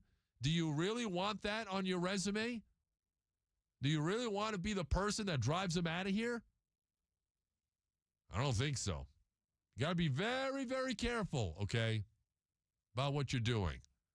Alex is in St. Pete. Alex, good afternoon. Good afternoon. Thanks for taking my call. And you kind of took the words right out of my mouth. Like, the optimist in me is very excited. We got a place to play. The boys know where they're going to be. They can get their accommodations down. That's great news. We're going to have some money, hopefully, to set aside for Juan Soto. I'm only kidding. But no, I think the biggest thing that I'm worried about here is, you called it high stakes poker. I think it's Russian roulette. If we vote down these bonds, if we tank this deal that's 15 years in the making, I just don't see there being a future for the Tampa Bay Rays in this area. And I think we had a great deal in place. I know I'm biased. I'm a St. Pete resident for the past few years since I moved down here, but I live right down on Central, and I'm hyped about the new stadium. And this decision today, the Pinellas County Board, the new St. Pete people, they're coming in. I'm hopeful with Ken Welch saying he's excited about the stadium and wants to keep the deal in place. But I'm not as optimistic today with this news because I'm just worried that these elected officials are going to vote down this deal, and then we're going to be back to square one. And then we got an owner that might want to take the team national, like you said. Without question, Alex, and I think either Sue's going to sell the team to somebody that will take it elsewhere, or I don't think he's going to hold on to the team anyways, to be quite honest. But that's another story. Let me ask you this. As a Rays fan, you live down at Central. Are you going to go to any games over at Steinbrenner? Yeah, so I have a small, part-time role too, and I think people need to think about the Rays, the day-to-day staff, the work at the stadium, and I try to get to every game as I can, and like I said, I can walk to the game, so it's easy for me. I'm there every night, but I know there's a lot of people, that are going to struggle to get over to Tampa. I'm going to try to get to as many games, rain, shine, sleet, or snow. I'm from Pittsburgh, so I'll sit in 20 degrees to watch a baseball game if I get a ticket to go, but it's tough, I mean, that traffic is no joke, and I can get why Rays fans are apathetic coming across the bridge. But like somebody said earlier, too, it might be pretty expensive to get to these games now with such a limited capacity. Yeah, and I think the ticket prices will reflect that. And, Alex, I appreciate the phone call, man. I got to run. But now we have the reverse philosophy happening here. It's all those years where the people in St. Pete, and look, I don't want to turn this into a border war, okay? Where it's like, people in Tampa, they don't want to come across the bridge and come to the games. Blah, blah, blah, blah. Well, it's not centrally located, for one. But now the shoe's on the other foot. Now the stadium, at least temporarily, is going to be in Tampa. And I'm just curious as to how many people on the Pinellas side will make that trip over the bridge to go watch the Rays. 2 hours down, one more hour to go. Coming up, your next opportunity to win $1,000. The nationwide keyword will be revealed right at 5 o'clock. When you hear it, listen for it. You go to our website, 953wda.com. You insert the keyword there, and you'll be in the running. $1,000 could be yours just in time for some holiday shopping, courtesy of iHeartRadio and WDAE. All right, how did this deal come about? The Rays are playing at Steinbrenner Field. Are the Rays concerned about some of the comments made via social media from the Pinellas County Commissioner? We'll talk to Rays President Matt Silverman. He will join the show coming up next. Don't move. You're locked in to The Drive with TKras. And guys, in the aftermath of the hurricanes, obviously, a lot of people suffering damage. And whether you're looking to remodel, maybe reshape, maybe touch up some things when it comes to a kitchen or a bathroom, or you're thinking about reconstructing a new kitchen or bathroom, you got to call on my guys over at CMK Construction. They are the kitchen and bath experts. They've been doing this more than 20 years. Luxury products, quality install. Manny and Courtney, great people. They run a great business. They do awesome work, and they've been recognized for it. 4 years in a row, voted the #1 kitchen and bathroom remodeling company, according to readers of the Tampa Bay Times. So give them a call. Tell them I sent you. Proudly serving Tampa Bay and Sarasota communities. 813-321-4426. That's 813-321-4426. Or hit them up on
To the voice of the Tampa Bay sports fan. You're going to like this guy. He's all right. He's a good fella. He's one of us. Buckle up. Because you're on the drive with TKras. Afternoons on 95.3 WDAE and AM 620. But for the most part, it was like the guys were just happy to have an answer. You know, there was a lot of time we were just waiting around, not really 100% sure what was going on. So now that we have an answer, it's a lot easier. Guys that don't live in the Tampa St. Pete area can finally start to look for where they're going to live during the season. Rays pitcher Ryan Pepiot and the rest of his teammates now know where they will be playing their 2025 home games. It'll be at Steinbrenner Field. So big news today on that front. And good afternoon, Tampa Bay. Welcome back. The third and final hour will take you until 6 o'clock. It is 5:08 on your ride home on this very busy Thursday here in Tampa Bay. The Drive with TKras presented by Moss Nissan. Chris Mathis on the other side. Your calls and texts coming up. Don't forget, USF football coach Alex Golish will join me at the bottom of the hour, the final drive before we get out of here. Lightning against the 15-1 Winnipeg Jets tonight. A lot happening here in the Tampa Bay area. And then, of course, the big news that the Rays have finally found a temporary home. So how did all of this come together? Let's go to the Central Florida Behavioral Health Network DA hotline. Learn more at cfbhn.org. He's standing by. Rays President Matt Silverman is kind enough to join us on this very busy Tuesday for he and the organization. Matt, welcome back to the show. How are you, man? I'm doing okay. A little bit better today. A little bit better. I know it's been a whirlwind over the last month or 6 weeks or so, and congrats on finally getting this deal done. I know this was something that you guys have been, stressing over since the hurricane came through. So tell us how this deal came together. You know, when the roof was torn off Tropicana Field, we had a sense that we weren't going to get in there for 2025. And so that became the focus of our organization, is just making sure that we had a place to play. And from the very beginning, we wanted to make sure, if at all possible, we could stay in the Tampa Bay area for our fans, for our employees, our players, our coaches, to try to have it as normal as possible, knowing that it's going to be a strange situation being outside of the dome. And when surveying the area, there really was only one choice. There was only one option that had the type of facilities, both for the fans and for the players, to be able to accommodate Major League games, and that was Steinbrenner Field. And I can't tell you how great the Yankees have been to work with, how magnanimous they've been.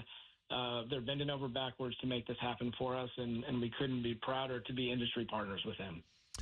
That's awesome. I saw the statement from Hal Steinbrenner. The Yankees are getting $15 million out of this deal, according to reports. Do you know where that money's coming from? There are lots of reports out there. We're not talking about the financials; those are secondary here. What we're really focused on our appreciation for the Yankees in opening up their ballpark, their facility to us. It's a lot. 81 home games is a lot. It's a lot of wear and tear on a facility. It's a lot to ask their staff to do, and there's displacement of the minor league team that plays there. The Yankees are doing us a huge favor, and they're doing so because of their connection, their commitment, their roots in Tampa Bay, and they know how important it is for our franchise to be able to stay here this year. Matt Silverman, Rays president, joining me here. So when did you guys first reach out to the Yankees? And then Major League Baseball, obviously, they took an active role in this, right? If baseball has a role because for us to play a Major League game anywhere, it has to meet baseball's requirements. It has to meet the Players Association's requirements. And as you see what's going on in Sacramento with the Oakland A's setting up shop there, it takes a long time to do the repairs, to do the renovations. We didn't have the luxury of time that the Oakland A's had to set up their facility. We have a couple months till spring training starts. So the Yankee Stadium is the one that already has the amenities. It's already going through a large renovation this offseason. And so it has those capabilities.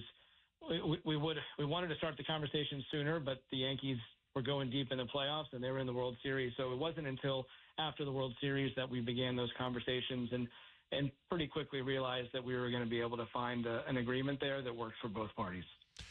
Rob Manfred, I assume, was heavily involved. Was he active as well in getting you two guys together, or did you reach out directly to the Yankees? The organizations have a great relationship. On the field, we're obviously big rivals, but off the field, there's great relationships. Starting with the owners, Stu and Hal, work together very well. They're friendly. They've known each other for a long time, and so that sort of sets the tone. I know Eric and Cashman are also close, and given that they operate here in Tampa, there's so many relationships across the organizations. We know each other so well. So that made it a lot easier. There wasn't really an introduction needed. We've worked with them before, and it just made the conversations easy from the get-go. What other venues were considered? Was Baycare in Clearwater, the Phillies spring training complex, was that one of the sites you considered as well? Yeah, ideally we would have stayed as close to home. Ideally we would have stayed in Pinellas County. We surveyed all of the potential locations here in the area, and there really wasn't an option other than Steinbrenner. Had it not been for the Yankees and our ability to work with them on this, I don't know where we'd be playing, but it might be outside of the area. And from the beginning, and the commissioner, Rob Manfred, was the same way. We wanted to make sure we found a way this year for the team to stay in the area and to have it as normal as possible, knowing that we're going to be in an 11,000 seat outdoor venue in Tampa Bay. It's going to be very different, but at least it's a 20-minute drive across the Howard Franklin from Tropicana Field as opposed to something outside of the area. Well, there's positives and negatives, as you know. Obviously, you'll be exposed now to the weather, the heat, the rain, the elements as well. But one interesting positive is that you're on the Tampa side now, and the fans that normally couldn't get to your games will now be able to get to that. I've been hearing from them all day, Matt. I'm sure you've been hearing from them as well. So just talk about that aspect of this. Well, I look at this as one big region. I want to say one big happy region, but it's not always a happy region. But we're one big region. We have lots of fans from Hillsborough and from other counties that come across to Pinellas for our games at the Trop. But certainly for a number of people in Hillsborough, this is going to be more convenient, and maybe it allows them to go to more games than they normally do. Our fans are spread across the region, and we have fans that drive in from Lakeland and even further away to almost every game. So, a change in location, a slight change, 10 miles up the road is going to be more convenient for some, less convenient for others. But the most important thing is that our fans can go to their game. They can go see their Rays play and root them on this year. It's going to be a great team. We tend to excel in strange times, whether that was 2008, 2020, now this, and I expect we're going to have a really, really competitive team, compelling team this year in an unusual setting. The ingredients are there for quite a wild ride. Rays President Matt Silverman joining me here on the show. Rays playing their 2025 home games over at Steinbrenner Field in Tampa. So the big story of the day is one we're talking about here. So you mentioned the facilities and the upgrades. I think it was the best option. Obviously, this is an unprecedented situation that you guys were handed, and you guys didn't ask for it, and you dealt with it in the best possible way. The 11,000 capacity, is there room to maybe potentially add more seating? Because I think the interest generated will be high. I think you're going to have a lot of people probably wanting to get tickets. Do you have the ability to add to that number? I don't think so, and that's not been the focus. It's been on trying to make sure we can figure out all the logistics that are required to get the stadium up and ready for regular season games while the Yankees are preparing for spring training, while they're hosting spring training. The logistics are really challenging. We have demand for more than 11,000 seats at Tropicana Field. There's more than 11,000 seat demand if we're playing at Legends. But we're just happy to have a facility, a first-rate facility. And you mentioned the renovations. Had we had a year to plan for this, it would have given us time to look at other venues and see what could be done.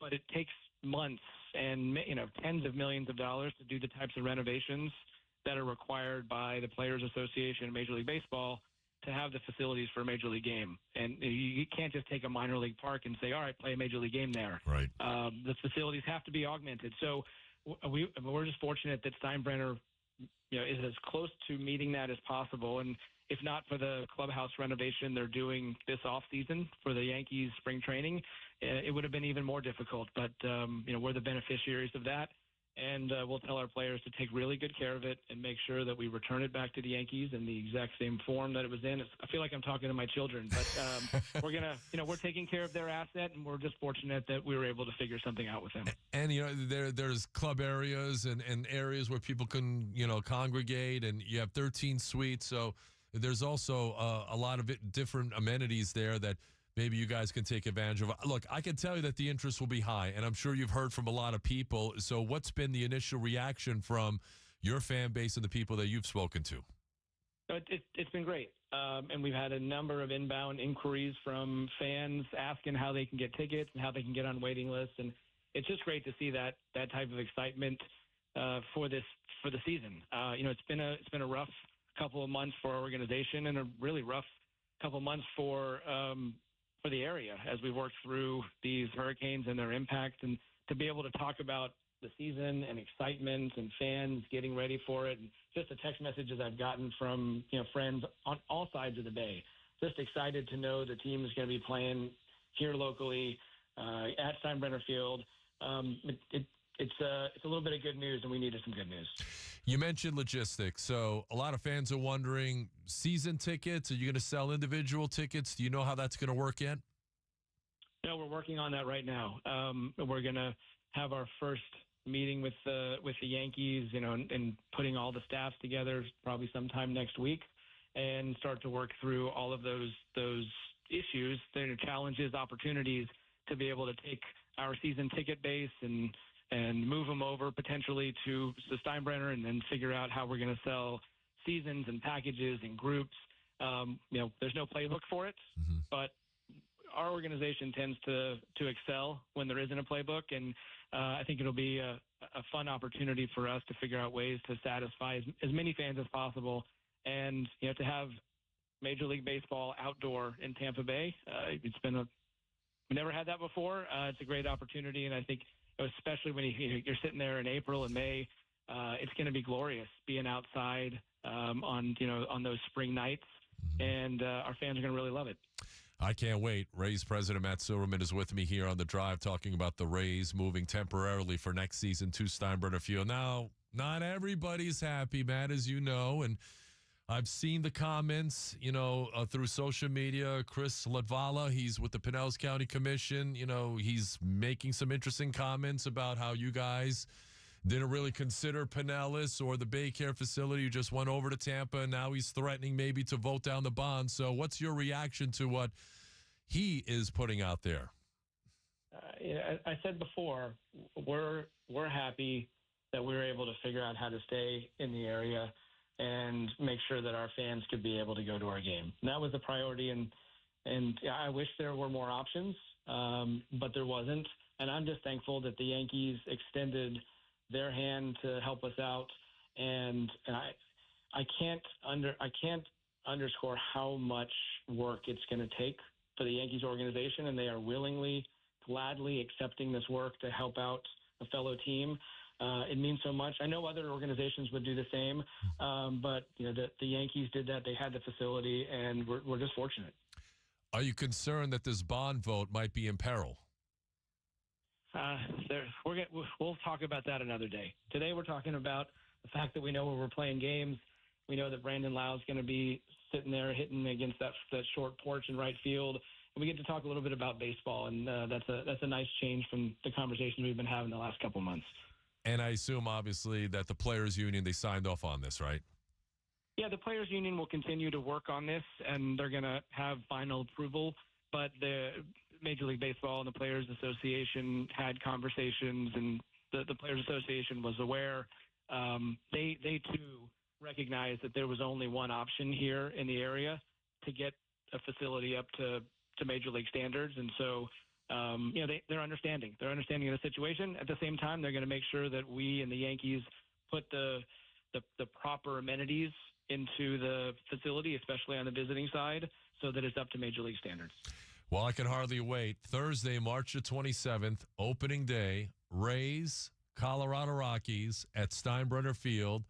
I'll be there. You'll be there. I can hardly wait, man. I think you guys made the best of what was an unprecedented situation. You're making the most of it. And I appreciate a couple minutes of your time. Congrats on really dealing with this entire ordeal. I know it wasn't easy. So let me ask you this as I let you go. Where were you? Were you watching the TV like all of us when Hurricane Milton blew through and tore up the trop there? Did you see that live as it was happening? I was about 2 minutes behind. I was at a hotel in Orlando with my family, and all of a sudden my phone blew up. I switched the TV over to CNN and saw it along with everybody else. And, we had – it's one of those things that we talked about over the years. Would a storm ever come through here and do damage to the roof? But we knew immediately that the facility's not set up for drainage, that it wasn't built as an outdoor stadium, that it's sort of like, your house. You take the roof off, everything starts to rot on the inside. Right. So we sort of knew immediately the challenges that we were going to face on top of all the challenges the area was going to face. And it was a sleepless night. But now, we have a little bit of sunshine here. We have a little bit of light at the end of the tunnel. We know where we're playing, and our fans can breathe a sigh of relief. Our players know where they're gonna play, and it really has been a quick turnaround because of the Yankees and because of the cooperation and their partnership.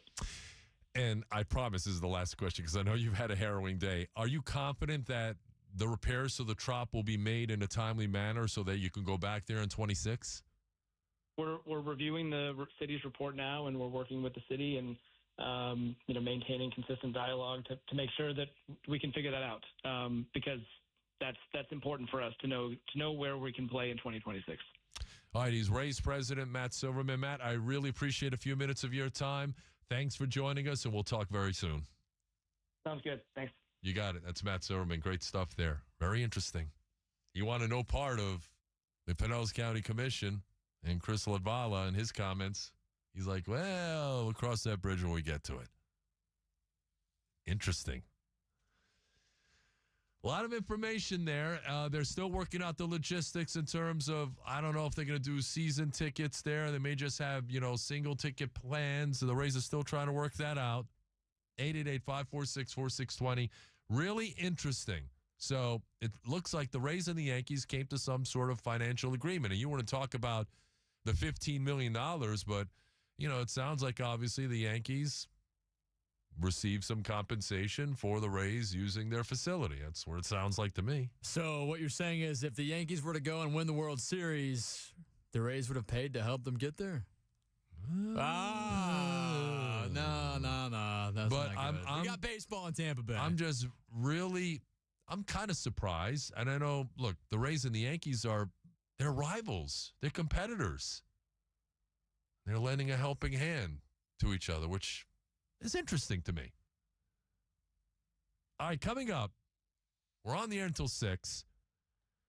USF did not have a great showing. We're going to switch gears. I know a lot of you want to talk about this. We'll try and squeeze in some phone calls. I know some texts are rolling in.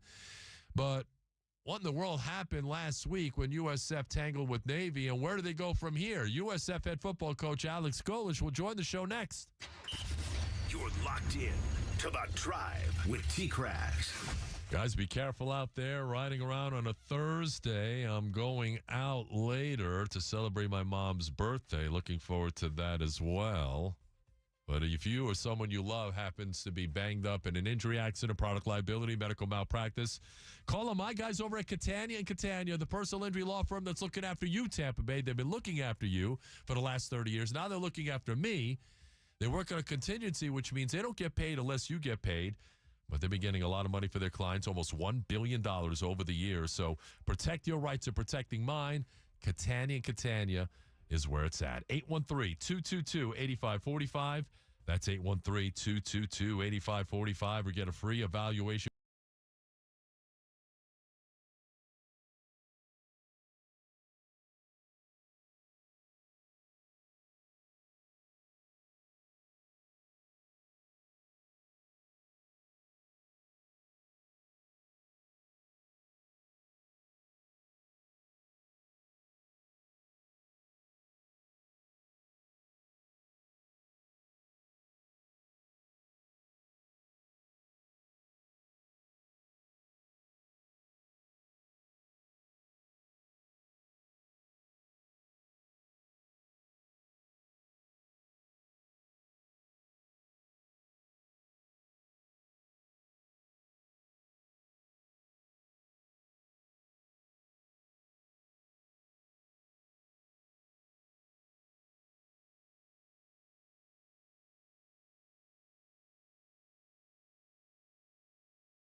Yeah, we start out defensively and give up a long drive, and we got to come back and answer offensively, and put together an offensive drive, got down inside the red zone and threw an interception, and that's where the word discipline really sums it up in terms of being able to just execute at a high clip.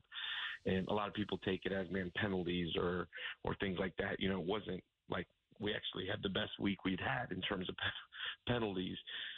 Truly just execution, and that's kind of how it started. And then you go down 14-0, and you claw back, and we put together a 2-minute drive right before half, and again turned it over, which led to a touchdown by them, and it's 21-0 at half. When possessions are limited against that team, it's really, really hard to come back, and so disappointed in a lot of ways. And I think disappointed in the sense that we didn't execute in any way in terms of offensively. Defensively, stop the pass game, which is what's been killing people. Limited the rushing, gave up 4 explosives, and against those guys, you give up explosives in the run game, it's going to cost you. And so certainly didn't play like we wanted to. There's times you look out there and there's a bunch of young guys out there, so you're encouraged. They played really hard, but disappointed in the execution, and that's what we expect, and that's where we got to get back to. And they're a hard team to defend, especially when they get out to an early lead. You know what they want to do. They want to run the football. They only threw it 11 times, so they play great, when they're ahead. And unfortunately, you guys just couldn't overcome your mistakes. But how do you rectify those mistakes and the slow starts when you line up against Charlotte on Saturday? I think for us, and this is the part that I keep going back to as we build a program, it's the ability to one, come out fast, but two, continue to play in the critical moments. And like I said, the part that I'm encouraged by is that our guys play really hard. The intent throughout the week is really positive.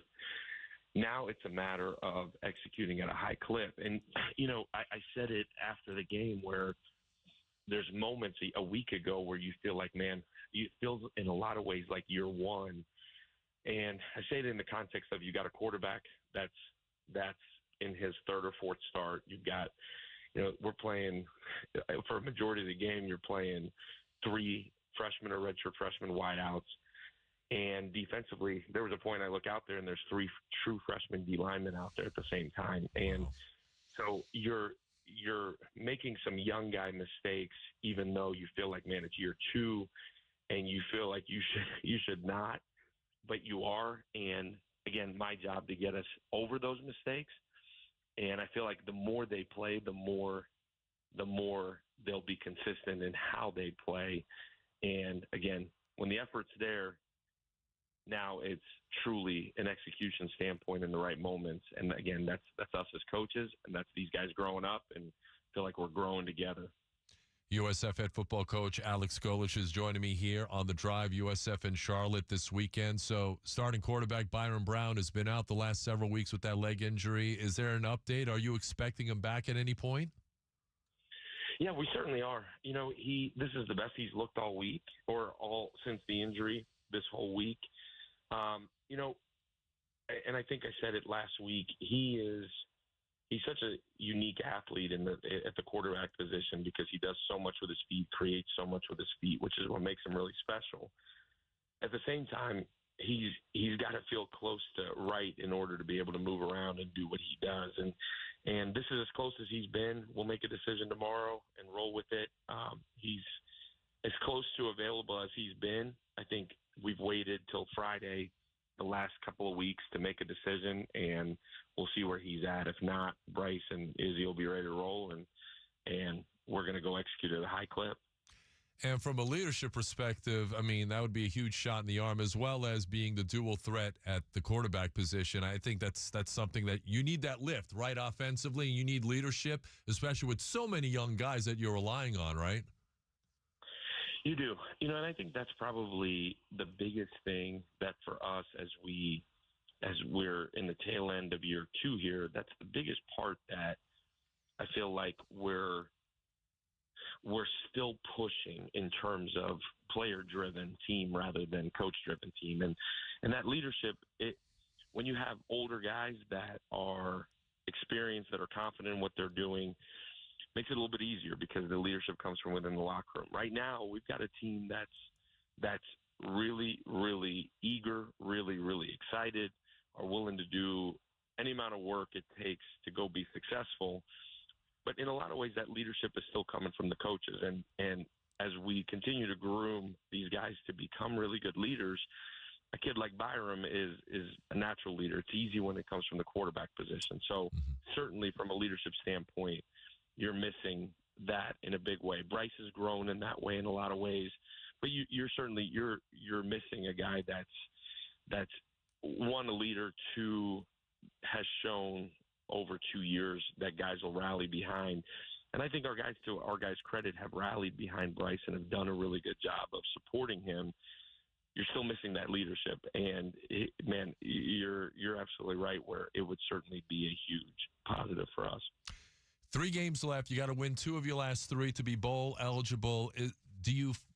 Are you sensing like a sense of urgency from your team? Is that something as a coach you've got to convey upon them?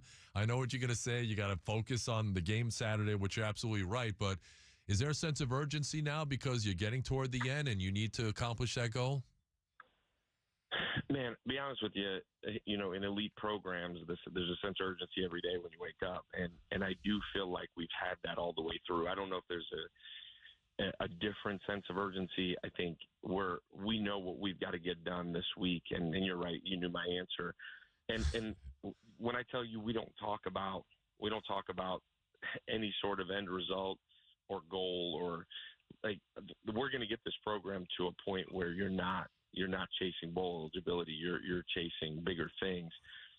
Obviously, right now, the next step for us is to win this one, and then we'll worry about the last 2 when the last 2 come.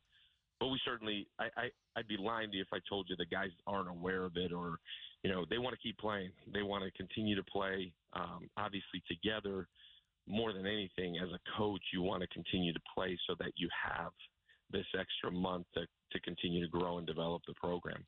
I want you to keep playing, too. USF at Charlotte, Saturday at 3:30. Go USFBulls.com. He's the head coach, Alex Golich. Coach, always appreciate your time. Go get him on Saturday. We'll talk to you next week.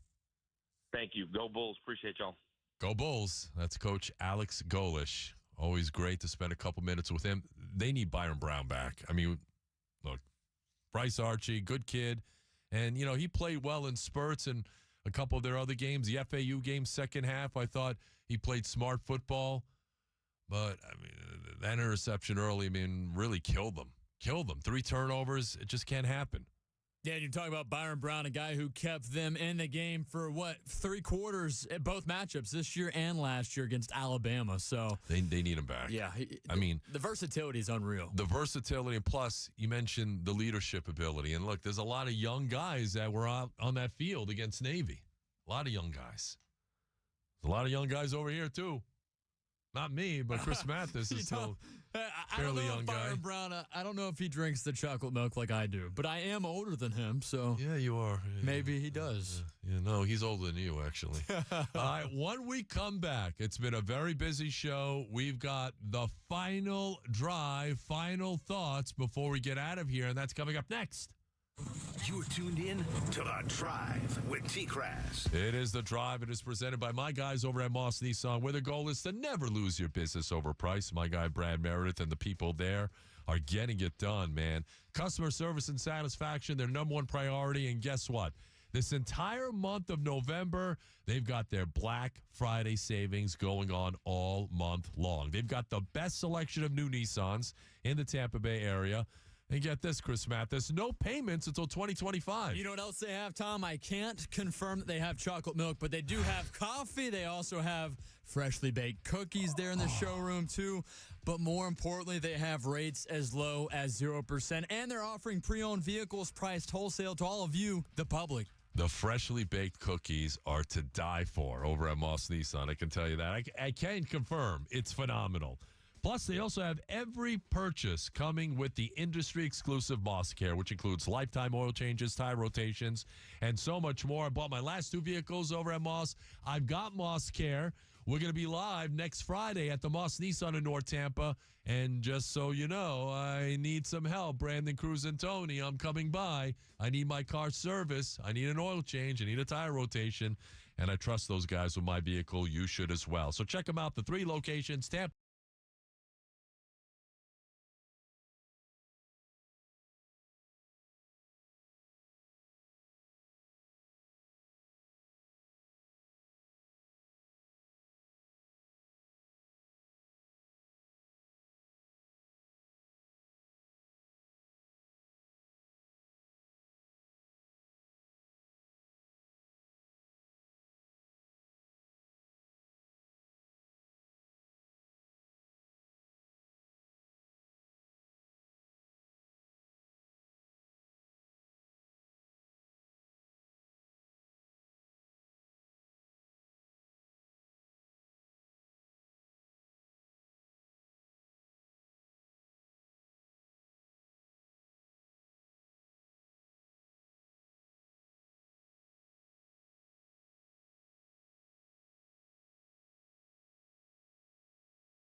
get paid, so protect your rights. 813-222-8545. That's 813-222-8545.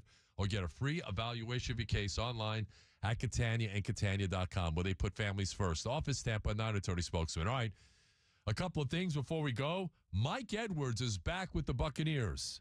He was let go by the Bills. The Buccaneers have brought him back. So some familiarity with Todd Bowles in that system. Hey, why not? Okay, he's another playmaker back there, potentially. The Buccaneers were running out of bodies, but now they've got a guy who at least knows the system, so I think it's well worth the gamble. And the other thing that caught my eye, and I wanted to talk about this, but with the race situation obviously taking center stage, I couldn't. Tomorrow night, now I'm not going to be here tomorrow, but tomorrow night, Mike Tyson, at 58 years old, will take on Jake Paul in an 8-round fight, 2-minute rounds from San Antonio. Oh, no, from Jerry's World, right? That's where the fight is taking place? Because I believe so. Let me double check real quick. Yes, it's in Jerry's World because it was supposed to happen in July. Tyson wasn't feeling well. So Mike Tyson, who's 58, will take on a guy who's 31 years younger than him in Jake Paul. There's a ton of betting money, by the way, coming in on Tyson. A ton of it. This fight is so interesting to me. They're going to make a lot of money. I think the purse is $80 million. And Tyson's getting $20 million. I think Paul is getting about $40 million, according to these reports. I just hope that we see a legitimate fight tomorrow, not something that's fixed. There, I said it. I don't want to see a fixed fight. Honestly, I know youth goes to the youngster. All Tyson needs, man, is one punch. One. Because this guy hasn't really fought anybody.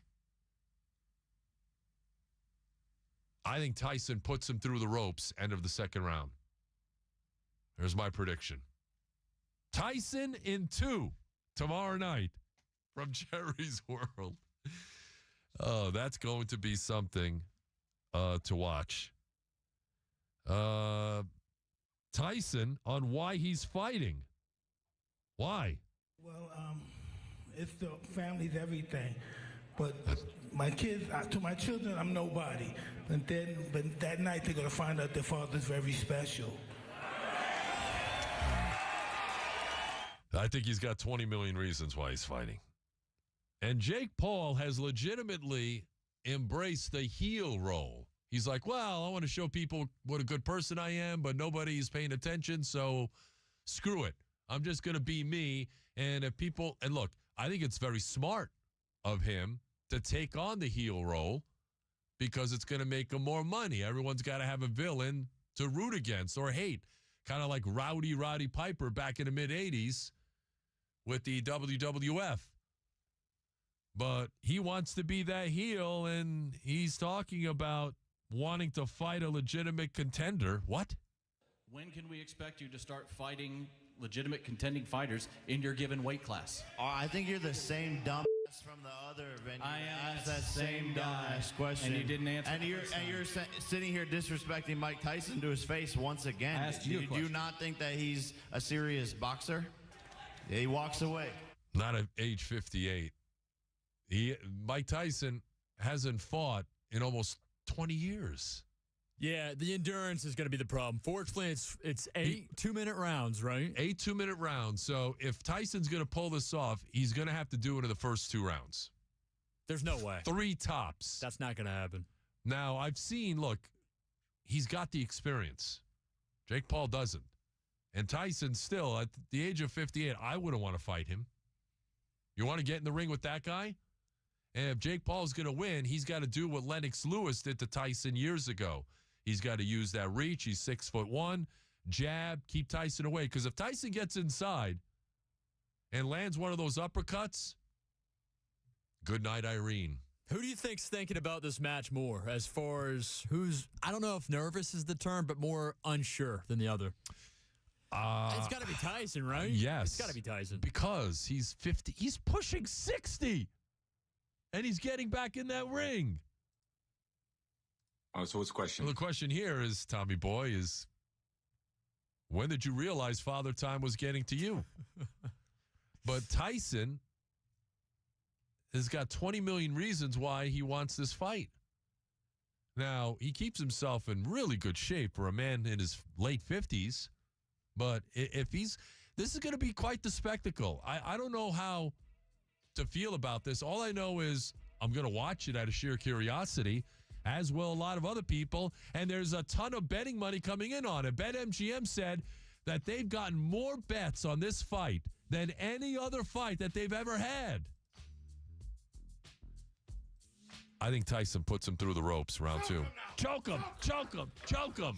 I should have broke your thumb.